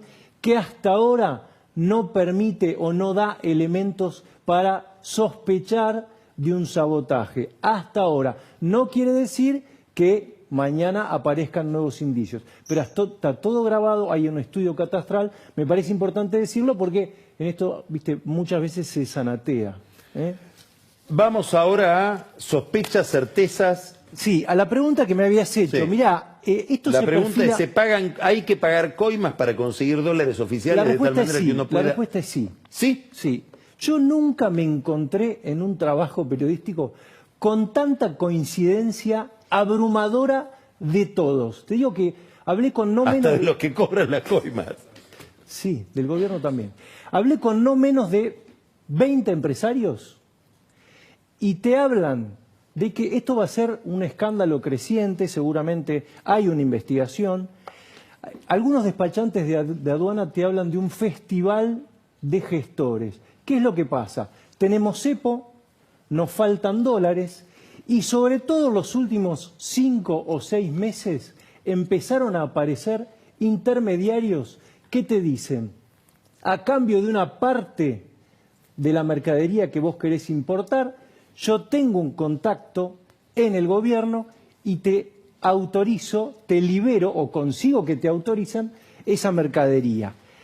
Más o menos las cifras que me están diciendo es entre un 6 y un 20% al valor del blue de la mercadería, o sea, el valor del blue... Entre 6 y 20. Entre 6 y 20. Mucho rango, ¿no? Al blue, porque acá estamos hablando de dólar oficial, suponiendo que fuera el 15, sería el doble, porque la brecha es el doble. Claro. Es el 30. ¿Qué quiere decir esto? Que los empresarios, a pesar de que es más caro, podríamos hablar de un dólar soborno. Un nuevo dólar. Claro, si es, ponerle que es 30% al oficial, bueno, son 260 pesos, que sigue siendo barato y por eso lo pagan. ¿Cuál es la ventaja? Que vos tenés la liberación en 24, 48 o 72 horas, no más. ¿Por qué? Porque sale o sale, me decía un despachante. Lo importante ahí es sacarla rápido. El plazo te da 60, 90, 180 días según la empresa, según el sistema que ideó el gobierno. Pero esto es lo que se habla, hoy vas a una reunión de despachantes, se habló de esto en la Unión Industrial Argentina de manera informal, se habló en cámaras del conurbano y en todas coincide. Empiezan a proliferar avisos de este tipo. Esto se lo voy a agradecer al tuitero Beto Medvedev, creo que se llama. Mendeviev, porque y le llovió una catarata de gente que decía, sí, recién, mira, hace un ratito me escribía uno y me decía, no te metas con el 12%, deja trabajar. Esto apareció... Esto es todo por abajo. Todo por abajo. Ahora dicen que arriba, bueno, cerca de Massa, hay un funcionario que dice, tenemos que financiar la campaña 3%. Ah, bueno, es que acá evidentemente hay un sistema. Estos no son cuentapropistas. Mirá, quiero leerte, esto apareció en el grupo de Facebook Despachantes de Aduana, Comercio Exterior. Si sos importador o despachante y necesitas aprobar tu CIRA, hablame. 13% del valor FOB, es decir, arriba del barco, en 48 72 horas. También se aprueban CIRASE, que son las de servicios, al 15% del valor. Esos dos teléfonos que están ahí, yo llamé, me atendió un contestador. Entonces después fui a un empresario, dije, che, me atendió un contestador, dejé un mensaje. No, es que no es así. Primero, son despachantes de alto perfil, en realidad de alto prestigio en el sector, y te mandan primero a alguien que te sondee y te, usó esta palabra, beatifique. Si vos te mostrás propenso, aparece otro que te dice, bueno, señor, cerremos, y siempre más o menos los porcentajes están en eso. ¿En cuánto? Entre el 6 y el 20. Claro, lo que me decían de este funcionario que dice, tenés que pagar lo mismo que le pagás a un despachante. ¿Cuánto es? ¿3 o 6? No sé. Claro, depende. Lleva el nombre de un prestigiosísimo escritor de la lengua española. Ah, bueno, no, lo que pasa es que, claro, la persona que se organiza todo esto, que sí. se relaciona con las empresas en el Ministerio de Massa es Germán Cervantes. Sí. Por ahí hablan, no sé. No sé pero, si es. Pero bueno, ¿qué es Cervantes, ¿qué lugar ocupa? Es este subsecretario de Comercio Exterior, el cargo exacto no está abajo de Tombolini, digamos. Mirá, esto tanto tenemos la certeza que la tiene el propio gobierno. El Ministerio de Economía hace 3 semanas inició una causa por investigación porque aparecieron 2 empresarios que dijeron me están pidiendo plata y con un señuelo de $2.000 fueron, hablaron, dijeron estamos interesados y hay una causa que cayó en el juzgado de Ercolini y tiene el fiscal Taiano. Hubo 2 detenidos, fueron excarcelados a las pocas horas y no se logró encontrar lo que acá se presupone que hay, que es el nexo con el funcionario, porque si no, no saldrían. ¿Se entiende? Sí, entiendo perfectamente. ¿Qué es lo que te contesta el ministerio? El viejo recurso de la autodenuncia. Exactamente. Se entiende clarísimo. Como si se hubieran anticipado. Decir, Como si alguien le dijo, mira, va a aparecer un escándalo y yo me adelanto al escándalo y... ¿Sabés lo que pasa? Que después de esta denuncia, primero no lograron, como te digo, ese nexo. Siguió. Se supone que si había algo escandaloso, todo fue para atrás, ¿no? Siguió el método. Siguió el método. Yo constaté 3 empresas, la semana pasada, esto fue hace 3, que me decían, esto sigue funcionando. Claro, cuando vos preguntás en el Palacio de Hacienda, en el Ministerio de Economía, te dicen, estos son los despachantes. Les están haciendo el cuento del tío a operaciones que saldrían de otro modo. Es decir, ya que salen, yo te lo cobro, ¿no? Entonces, o sea, uno debe inferir acá que los empresarios son muy... Claro, estamos... Porque podrían hacerlo ellos... O sea, importadores de toda la vida, de golpe, no se dan cuenta de que no hay que pagar. Un poco caro, además. Y hay ¿no? que, claro, Porque ponen el 15%, etc. El 30 al dólar oficial. El 30 al dólar oficial porque Claro, le sobra la plata. Porque le sobra la plata. Entonces, esto es lo que dicen en el ministerio. Ahora, ¿qué es lo que pasa? Yo estuve hablando con empresarios y hay veces que no salen y no salen y no salen. Tengo un ejemplo, mirá. Noremplast, una empresa de La Matanza, fabricante de poliuretano. El mes pasado echó a 12 empleados, tenía 134 porque no tiene para trabajar. Es decir, cuando no sale, no sale. Lo que hace el soborno es acelerarlo. Obviamente, todavía no tenemos los nombres, pero alguien ahí adentro hay, tanto... Claro, alguien en el gobierno, Exactamente, en el ministerio. Porque yo hablé con gente del gobierno que también está con bronca, porque separada no estamos todos en la misma. No estamos todos en la misma. Porque además, ¿qué pasa con el empresario que pagó 30% promedio de su carga? Paga, le sale la importación, pero está enojado. Y el que no pagó, si no le sale, también está enojado. Entonces me decía un funcionario, al final nos peleamos con todos. Y sí, Para bien o para mal. normalmente por suele dicho. pasar cuando coimeás. Claro. El que paga la coima no está contento de tener que Además, pagar ¿qué una pasa? coima. Mirá, en octubre del año pasado, el gobierno, como esto era un desbande, trató de ordenar el sistema y pasó de lo que se llamaba la CIMI, que era el sistema de monitoreo, a la CIRA, que es el que rige actualmente. Se suponía que había una mayor trazabilidad, que los mismos empresarios se pueden meter a través de la FIP, seguir la carga, es decir, casi que podríamos prescindir del despachante por primera vez en la historia. Bueno, con más razón. Entonces está todo más automatizado, más centralizado, debería funcionar mejor. Esto muestra que hay alguien adentro que está moviendo los expedientes y que hace que... Aprovechando la escasez de dólares. Por supuesto, porque todo esto funciona sobre la escasez. A mí me decían que, por eso te hablo de festival, hablando con empresarios, mirá, esto comparable, y en la época de las de Jai, del segundo gobierno de Cristina, algo parecido hubo.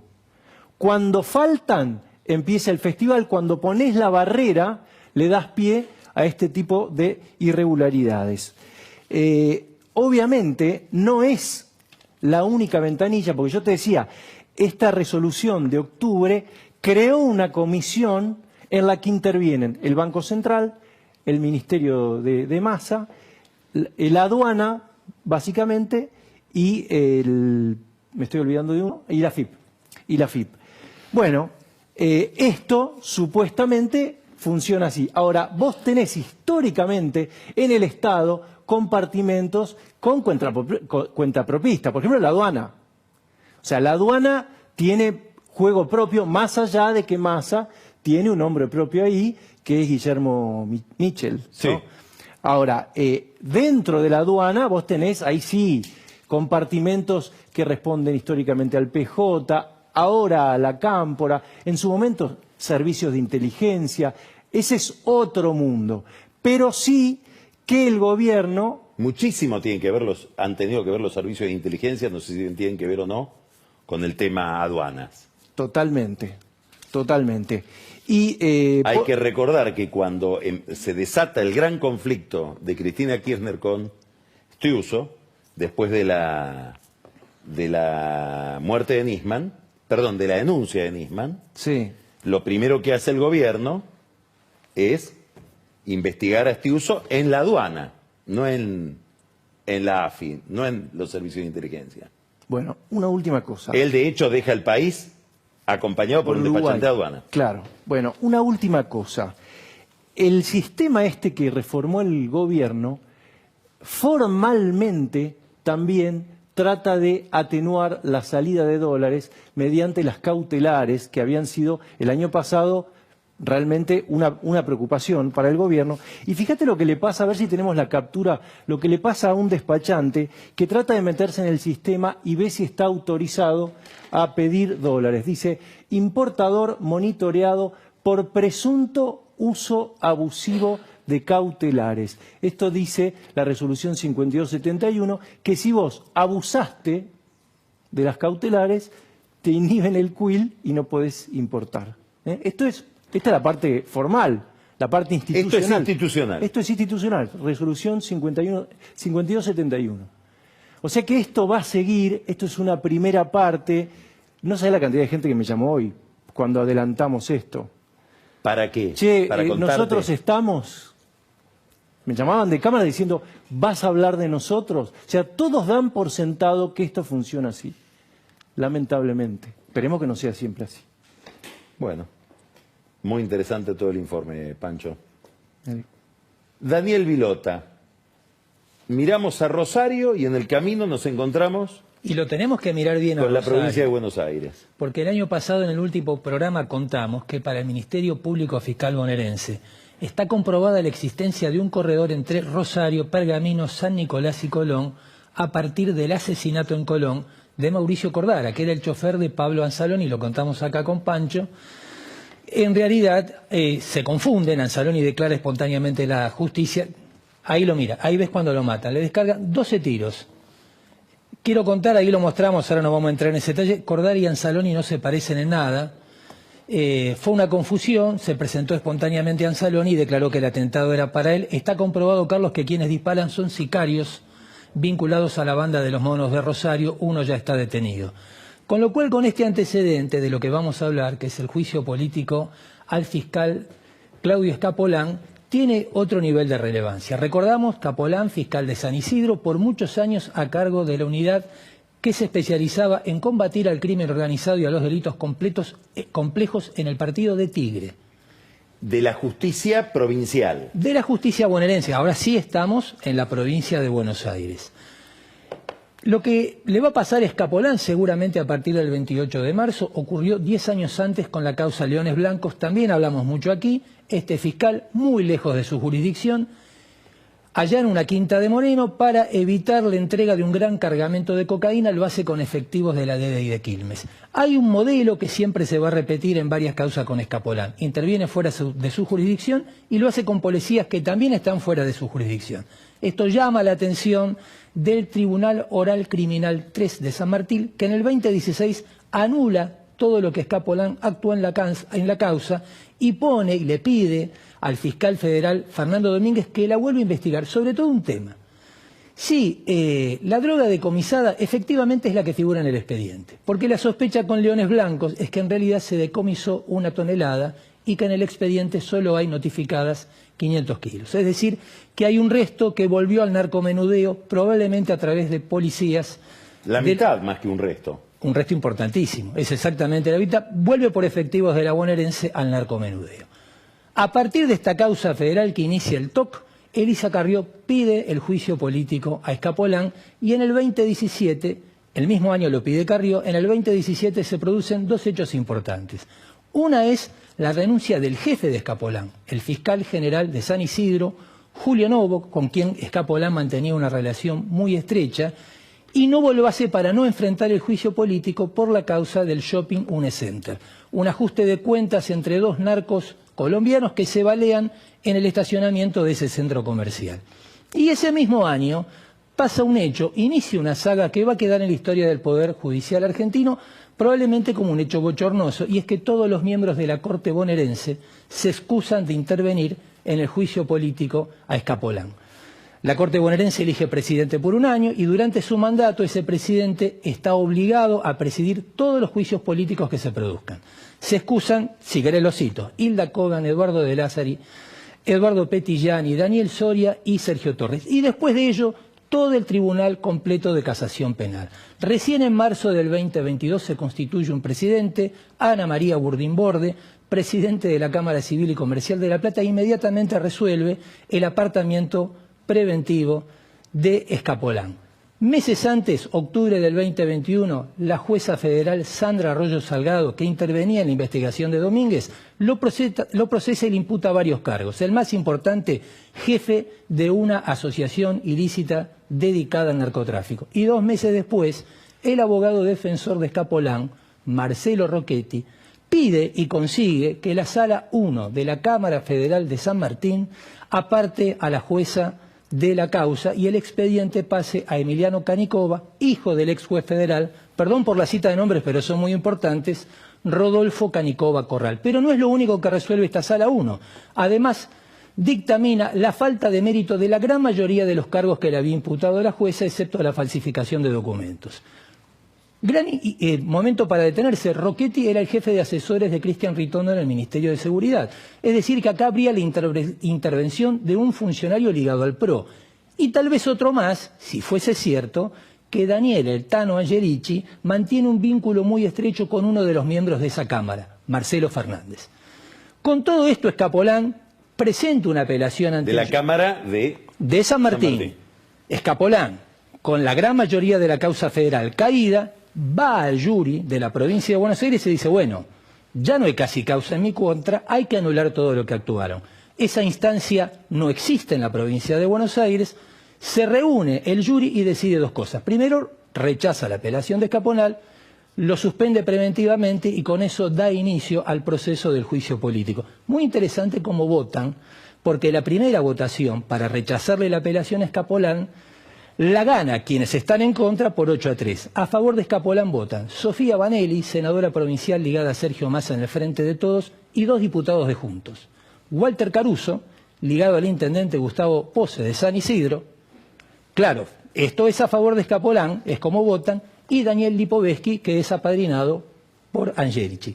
Segunda votación, para ponerle fecha al juicio, cambia su voto Lipovetsky, es decir, ya no vota con Escapolán y mantiene... No vota a favor de Escapolán. No vota a favor de Escapolán y sí lo hacen de nuevo Vanelli y Caruso, que cuando se da cuenta de lo que pasa, pide por escrito cambiar el voto. ¿Quién? Caruso. Caruso. Caruso, porque dice que ha sido mal interpretada por la presidencia del jury. ¿Qué puede pasar el 28 de marzo? Bueno, muy interesante detenerse en los testigos que pide la parte acusadora que lidera la Procuración General bonaerense.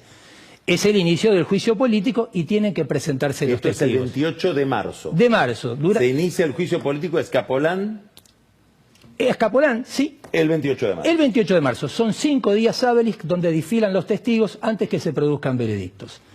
Testigos citados por la parte acusadora, la jueza Arroyo Salgado, es decir, quien procesó a Escapolán, y los 3 jueces de la sala que lo desprocesaron, Fernández, Juan Pablo Salas y Marcos Morán. Los jueces están obligados a declarar. La prerrogativa que tienen es hacerlo por escrito. El sábado, Arroyo Salgado habló con Laura Di Marco en CNN Radio. No vamos a tener tiempo del audio, pero 2 datos interesantes. 1. Dio detalles de la amenaza de muerte que recibió de José El Tano Sofía, un narco de la zona oeste del conurbano, al que le costó lograr una orden de detención. Cuando lo hizo, la misma Sala 1 que dictó la falta de mérito a Escapolán, le dictó la falta de mérito a Sofía, volvió a estar libre, lo encarcelaron de nuevo, pero en ese intervalo pudo gestionar, según la jueza, el envío de un gran cargamento de cocaína desde Rosario a Dubái. El otro dato muy interesante sobre lo que dice, le pregunta a Laura Di Marco sobre la supuesta... Entonces estamos hablando de un fiscal, jefe de una banda de... acusado de ser jefe de una banda de narcotraficantes, policías, Sí. y ahora de un narco. De un narco de la zona oeste que amenaza a la jueza, que la misma Cámara que le dicta la falta de mérito a Escapolán, le dicta la falta de mérito a este narcotraficante que cuando recupera la libertad gestiona el envío de cocaína de Rosario a Dubái. Último dato sobre la jueza, le preguntan por la supuesta protección política de Massa a Escapolán. No dice nada muy en claro, es muy hábil la jueza, pero da un dato muy valioso. Dice, son varios los intendentes de la zona norte del conurbano que podrían haber protegido a Escapolán y pide revisar la lista de proveedores de los municipios que controlan, a ver si ahí no se pueden verificar datos cruzados. 2 cosas cortitas más.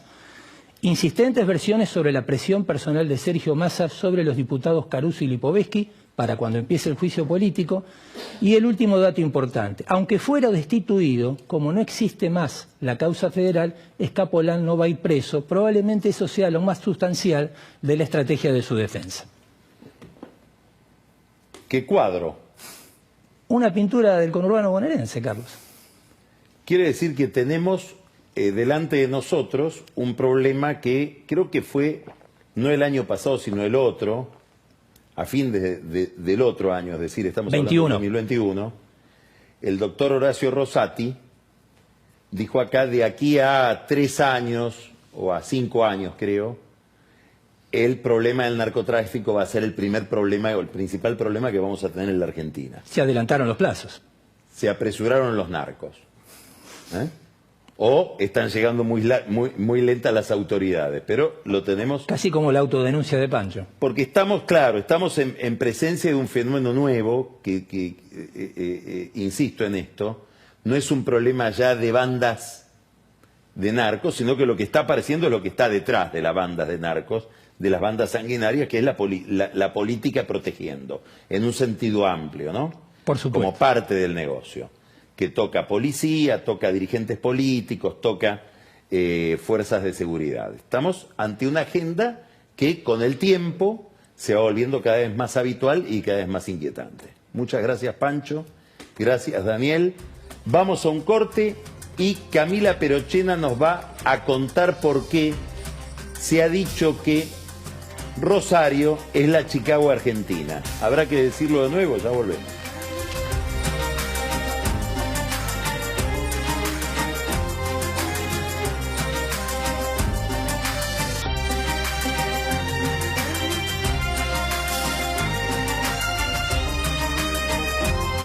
Entra en lanación.com.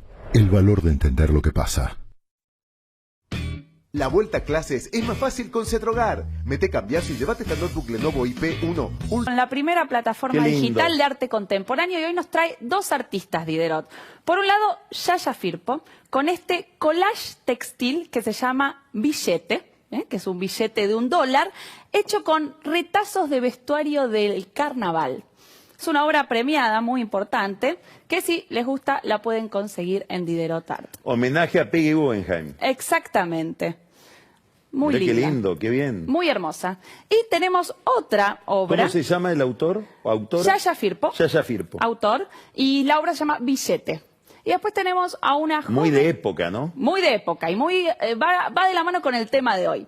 Como también la foto que está acá detrás mío, de la fotógrafa Francesca Darget. Con esta foto... Palabras mayores. Palabras mayores. Francesca. Con esta foto espectacular que se llama La Familia, que también la pueden conseguir en Diderot Art, se pueden meter. Muy bien, Francesca. Sí, hermosas las dos obras, y tienen algo que ver con lo que vamos a hablar hoy, porque hoy vamos a hablar de mi ciudad y de la historia de mi ciudad, que es, vamos a hablar un poco de la historia del crimen y de la mafia en Rosario. Como vos dijiste...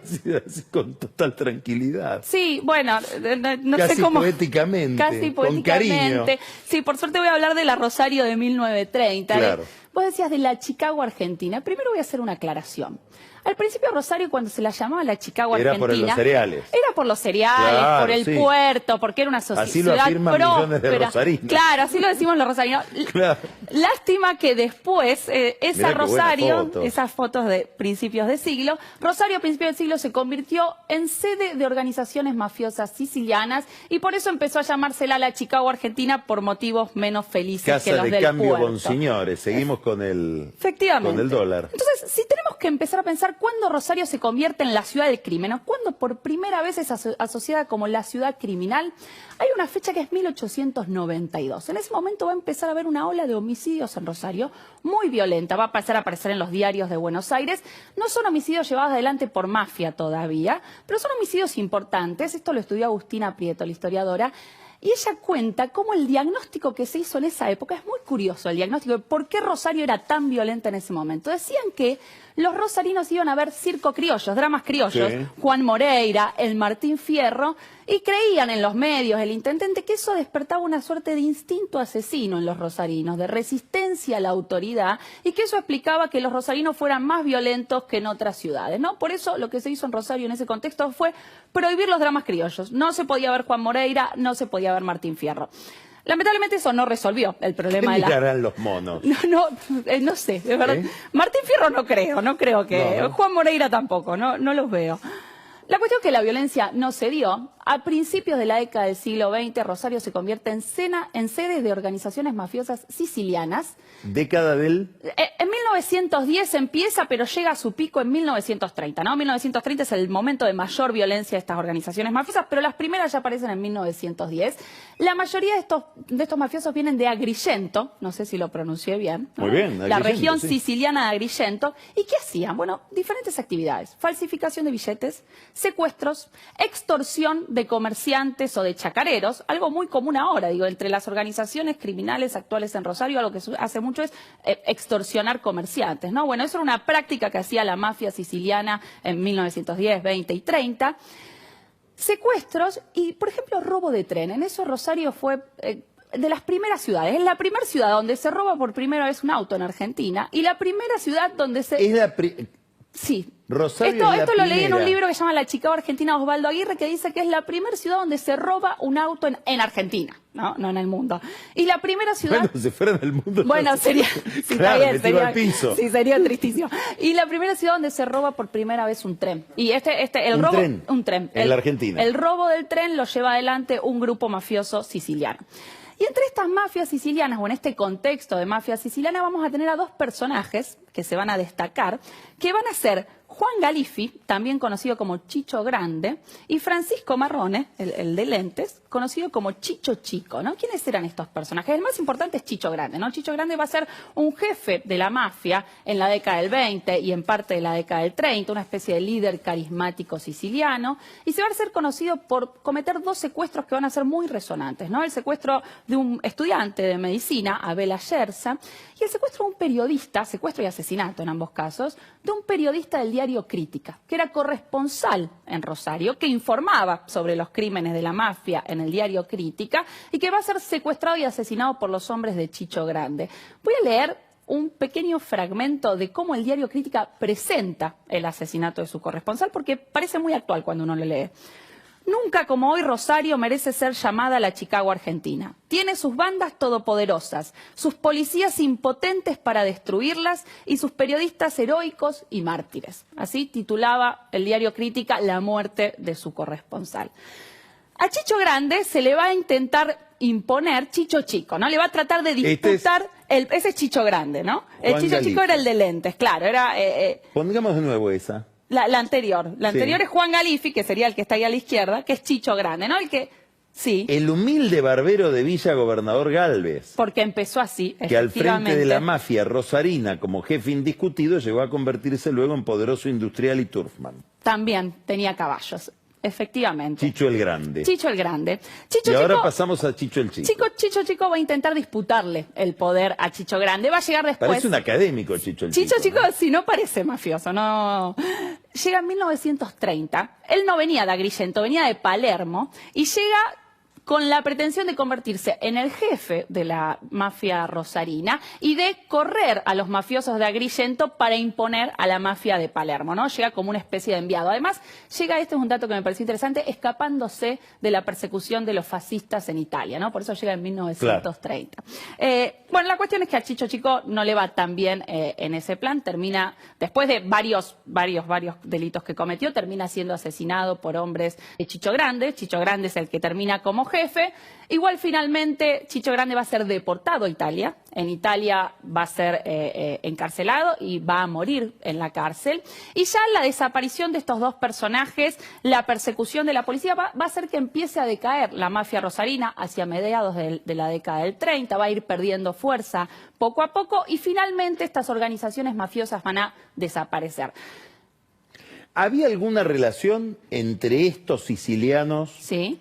y los sicilianos de los Estados Unidos? Bueno, había contactos entre la mafia. Leí un libro que se llama Mafia on Moves, ¿no? De Federico Varese, que cuenta que hay contactos entre estos mafiosos. Pero las familias, digo, ¿están conectados en Sicilia? Son... Sí, efectivamente. No sé si en familias, pero sí hay contactos entre ellos. Pero hay una diferencia grande entre esos mafiosos. Este libro compara la mafia de New York con la mafia de Rosario. Y lo que dice este libro es que en New York estaban dadas las condiciones para que esa mafia pudiera florecer y mantenerse en el largo plazo, condiciones que no estaban dadas en Rosario. En Rosario había más competencia, aunque parezca, había mucha más competencia entre diferentes empresas y eso hacía que la mafia no se pudiera imponer como una única protectora, ¿no? Y eso hizo que la mafia rosarina, que fue importante, durara mucho menos tiempo que en otros países.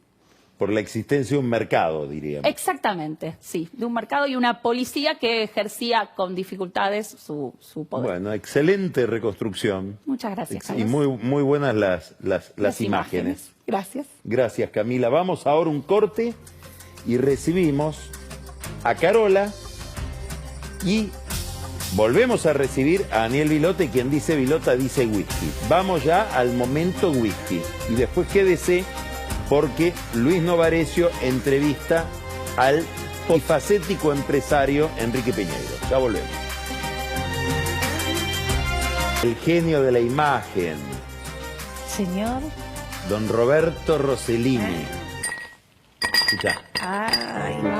Cambiamos la música, nos servimos el whisky Carolita.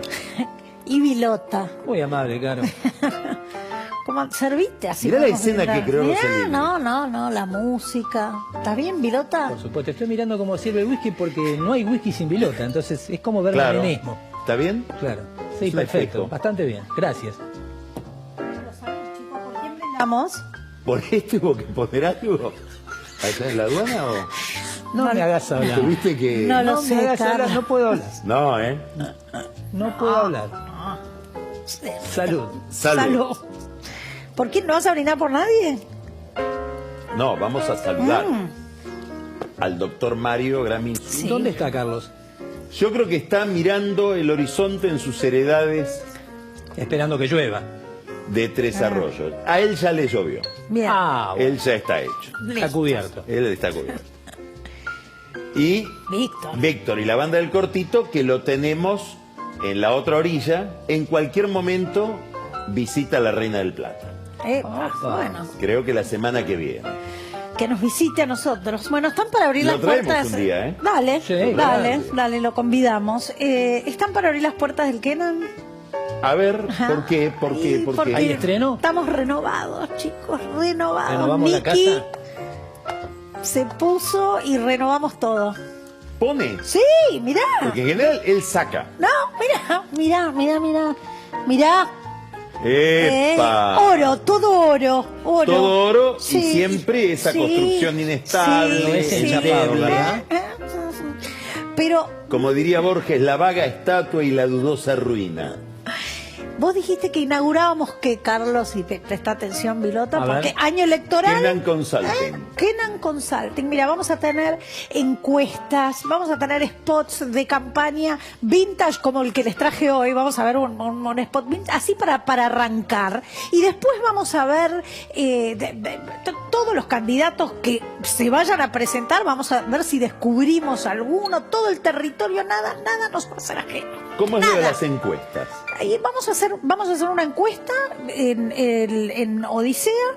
Vamos a darle una semana al En la público. cuenta- La vamos a hacer en nuestra cuenta oficial Odisea Argentina, @Odisea Argentina en Odisea Twitter. Argentina. Vamos ¿Ya a dar- está la encuesta? Está, no, todavía no. Bueno, entonces en los próximos pero cuando quieras horas está, o ¿eh? minutos va a haber una encuesta. Sí. Creo que la primera está referida a qué A ver. condiciones, qué habilidades, Sí. qué características o virtudes debe tener un presidente, un líder político. Y vamos a esperar que la gente conteste y vamos a leer las respuestas acá. Las ¿no? leemos la semana que Mira, ahí la acá la tenemos, mira. ¿Cuál es la principal virtud que espera de un político? Honestidad, eficiencia, firmeza, capacidad de diálogo. 7 días tiene para contestar. El lunes que viene Vamos a estar con los resultados. estamos ya. con los resultados, a ver qué opinan Así que pueden ya. nuestros amigos en la cuenta Arroba. Odisea Argentina Ya está ahí, ya de está online. Twitter. Ya está online en Twitter, así Ya está que en- ya pueden está ir a online. votar. Pero bueno, yo quiero traerles el primer spot para inaugurar una campaña 1989, música. Vamos a hablar, Sí. señores, de publicidad. Sí. Una de las ciencias que domina especialmente nuestra querida Carola Gil, Que me divierte mucho. heredada de además. su padre. Sí, heredada querido de su Totti. Sí, que no se dedicó a la campaña política si no Y hubiésemos por eso sido. somos pobres, Por eso si no, somos no pobres. estarías acá. Por eso estamos Estaríamos acá. tomando otro whisky. Acá laburando, mirá. Claro. Mirá. Papá, te equivocaste. Exacto. Bueno, 1989, quiero que escuchen la música. Una música que sería muy apreciada por nuestro presidente actual. A ver. Porque es un tema de Lito Nevia. Ay, se me pianta un lagrimón. Sí, valerosos corazones, compañeros. Escuchémosla en, por favor, Kenan Consulting. Un libro que me... No, vamos al spot publicitario de Menem. Ahora ya lo... Esto era la campaña de Menem del 1989, un grupo pero inmenso de artistas. Mira, me tuve que anotar los que estaban, porque empiecen a buscarlos. Hay de Padilla, Cristina Vanegas, Marta González, van a estar todos. Gerardo Romano, mira, a ver. Ahí va. Mirá, Ahí llega. Genial. Mirá esto. Mira, van llegando. Abrazos. Dolina, ¿lo ves? Quique Liporache. Gerardo Romano baja por la escalera Isabel Sarli. Mirá, Cristina Vanegas, la vemos ahí. Mirá, la Coca. Perciavale. Laplace. Víctor Laplace. Llega, mira, qué alegría. El Pato Fillol. Aide Padilla, la, Néstor Fabián. la Chona, Julio Marvi. Esto es María Aurelia Bisutti, sí. Julio Marvis No se está lo ve ahí cantando también. mucho a Está ahí Marvis, cantando, ¿no? Sí. Yo no sé si no era Y radical en esa época. y ahí sube Menem 1989. Después le preguntaron a Nevia, pero ¿escribiste esa canción para Menem? No, se la cedí al candidato. Sí, la letra no es de Nevia. No, es de Nevia, está Fats Fernández. Alberto Azurey sí. y cantan Azurey y Claudia Briand. Y Claudia Brandt. Sí. Que pasó de escribir para el Suteba para Menem. Bueno, esas cosas de la vida nada más. Bueno, cosas de la vida, vueltas. Pasa en el peronismo. ¿Les gustó? Es el primero Genial, para genial, arrancar, genial, genial. Le Mucho podemos mejor pedir de muchos que vemos hoy, Absolutamente. Le podemos pedir a la gente que si tiene sugerencias las manden a la cuenta de Odisea Argentina, Por supuesto, a mi por supuesto. cuenta, la de Vilota, todo favor. bienvenido. Pero ahora sí quiero escucharlo a Alberto Fernández. Pancho había pasado un pedacito de la entrevista del sábado de Alberto Fernández. Yo tengo otro para vos, A ver. uno que me conmovió particularmente. Alberto habla de poesía, Se me pone la Palabras piel de- mayores. de libros, Se me pone la de piel de- música. ¿Querés escuchar? Es el Alberto que todos queremos. Que todos sí. queremos. Siempre. Mirá. El canto a mí mismo de Walt Whitman, las poesías de Borges, las poesías de Pessoa.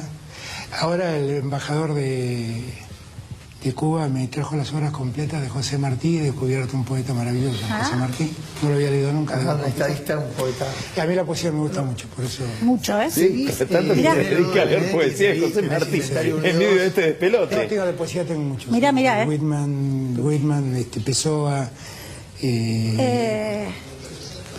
Pessoa. no, la poesía, bueno, Bukowski, la poesía de Bukowski. me parece increíble. Bukowski, Claro. Charles Bukowski. Yo nunca leí de Bukowski pero él poesía, sí. yo leí otras cosas, Él pero los escribe él, los poemas de Bukowski. le encantó. Se toma una de estas completa y ¿Sabes arranca la con cosa con que- Bukowski. que- Firma decretos y poemas de Bukowski al mismo tiempo. Bueno, a partir de eso, ¿qué recuperamos?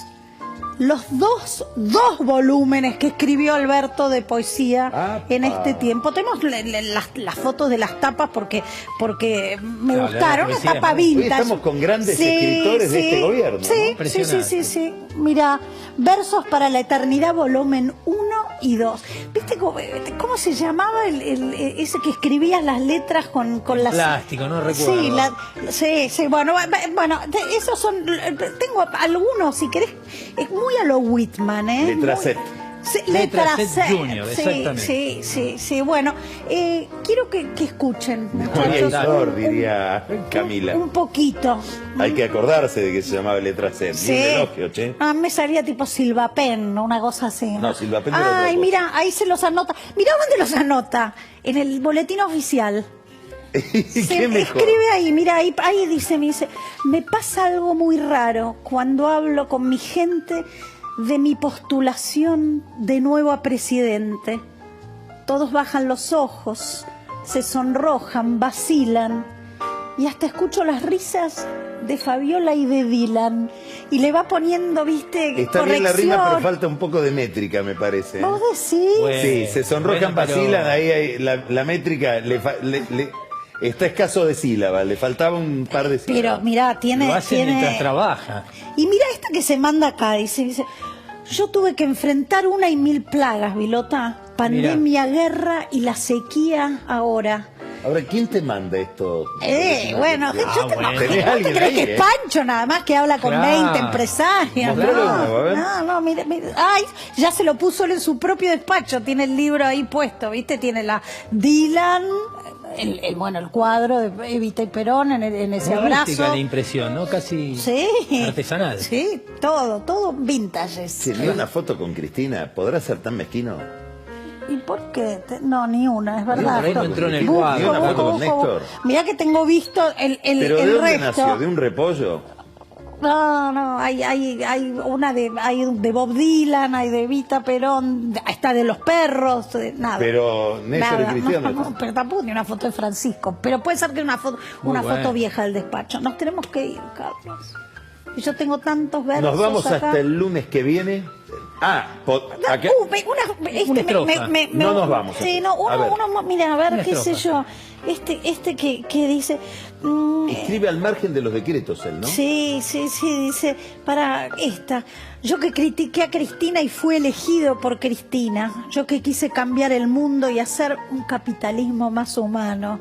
Y que le abrí las puertas a Putin y a sus vacunas. Hoy doy mis últimas luchas y declaro argentinos a los rosarinos y me abrazo con Aníbal porque Aníbal es el único que se anima a abrazarme. Aníbal no lo Sí, sigue, son conmovedores. Tiene una cosa del poema conjetural, ¿eh? Y Claro. La primera. Whitman, Pessoa, Borges dijo. Borges también, Y... sí. y no le salía el tercero. Bukowski, Charles Bukowski. Un día te voy a decir una vieja reflexión del canciller Aceredo da Silveira, viejo canciller brasileño. Por favor. Salud. Otro lunes. Otro lunes. Este lunes nos vamos. Nos vemos el lunes que viene a las 10 de la noche, aquí en Odisea. Y ahora quédese para ver la entrevista de Luis Novarecio a Enrique Piñeiro. Buena semana. Chao.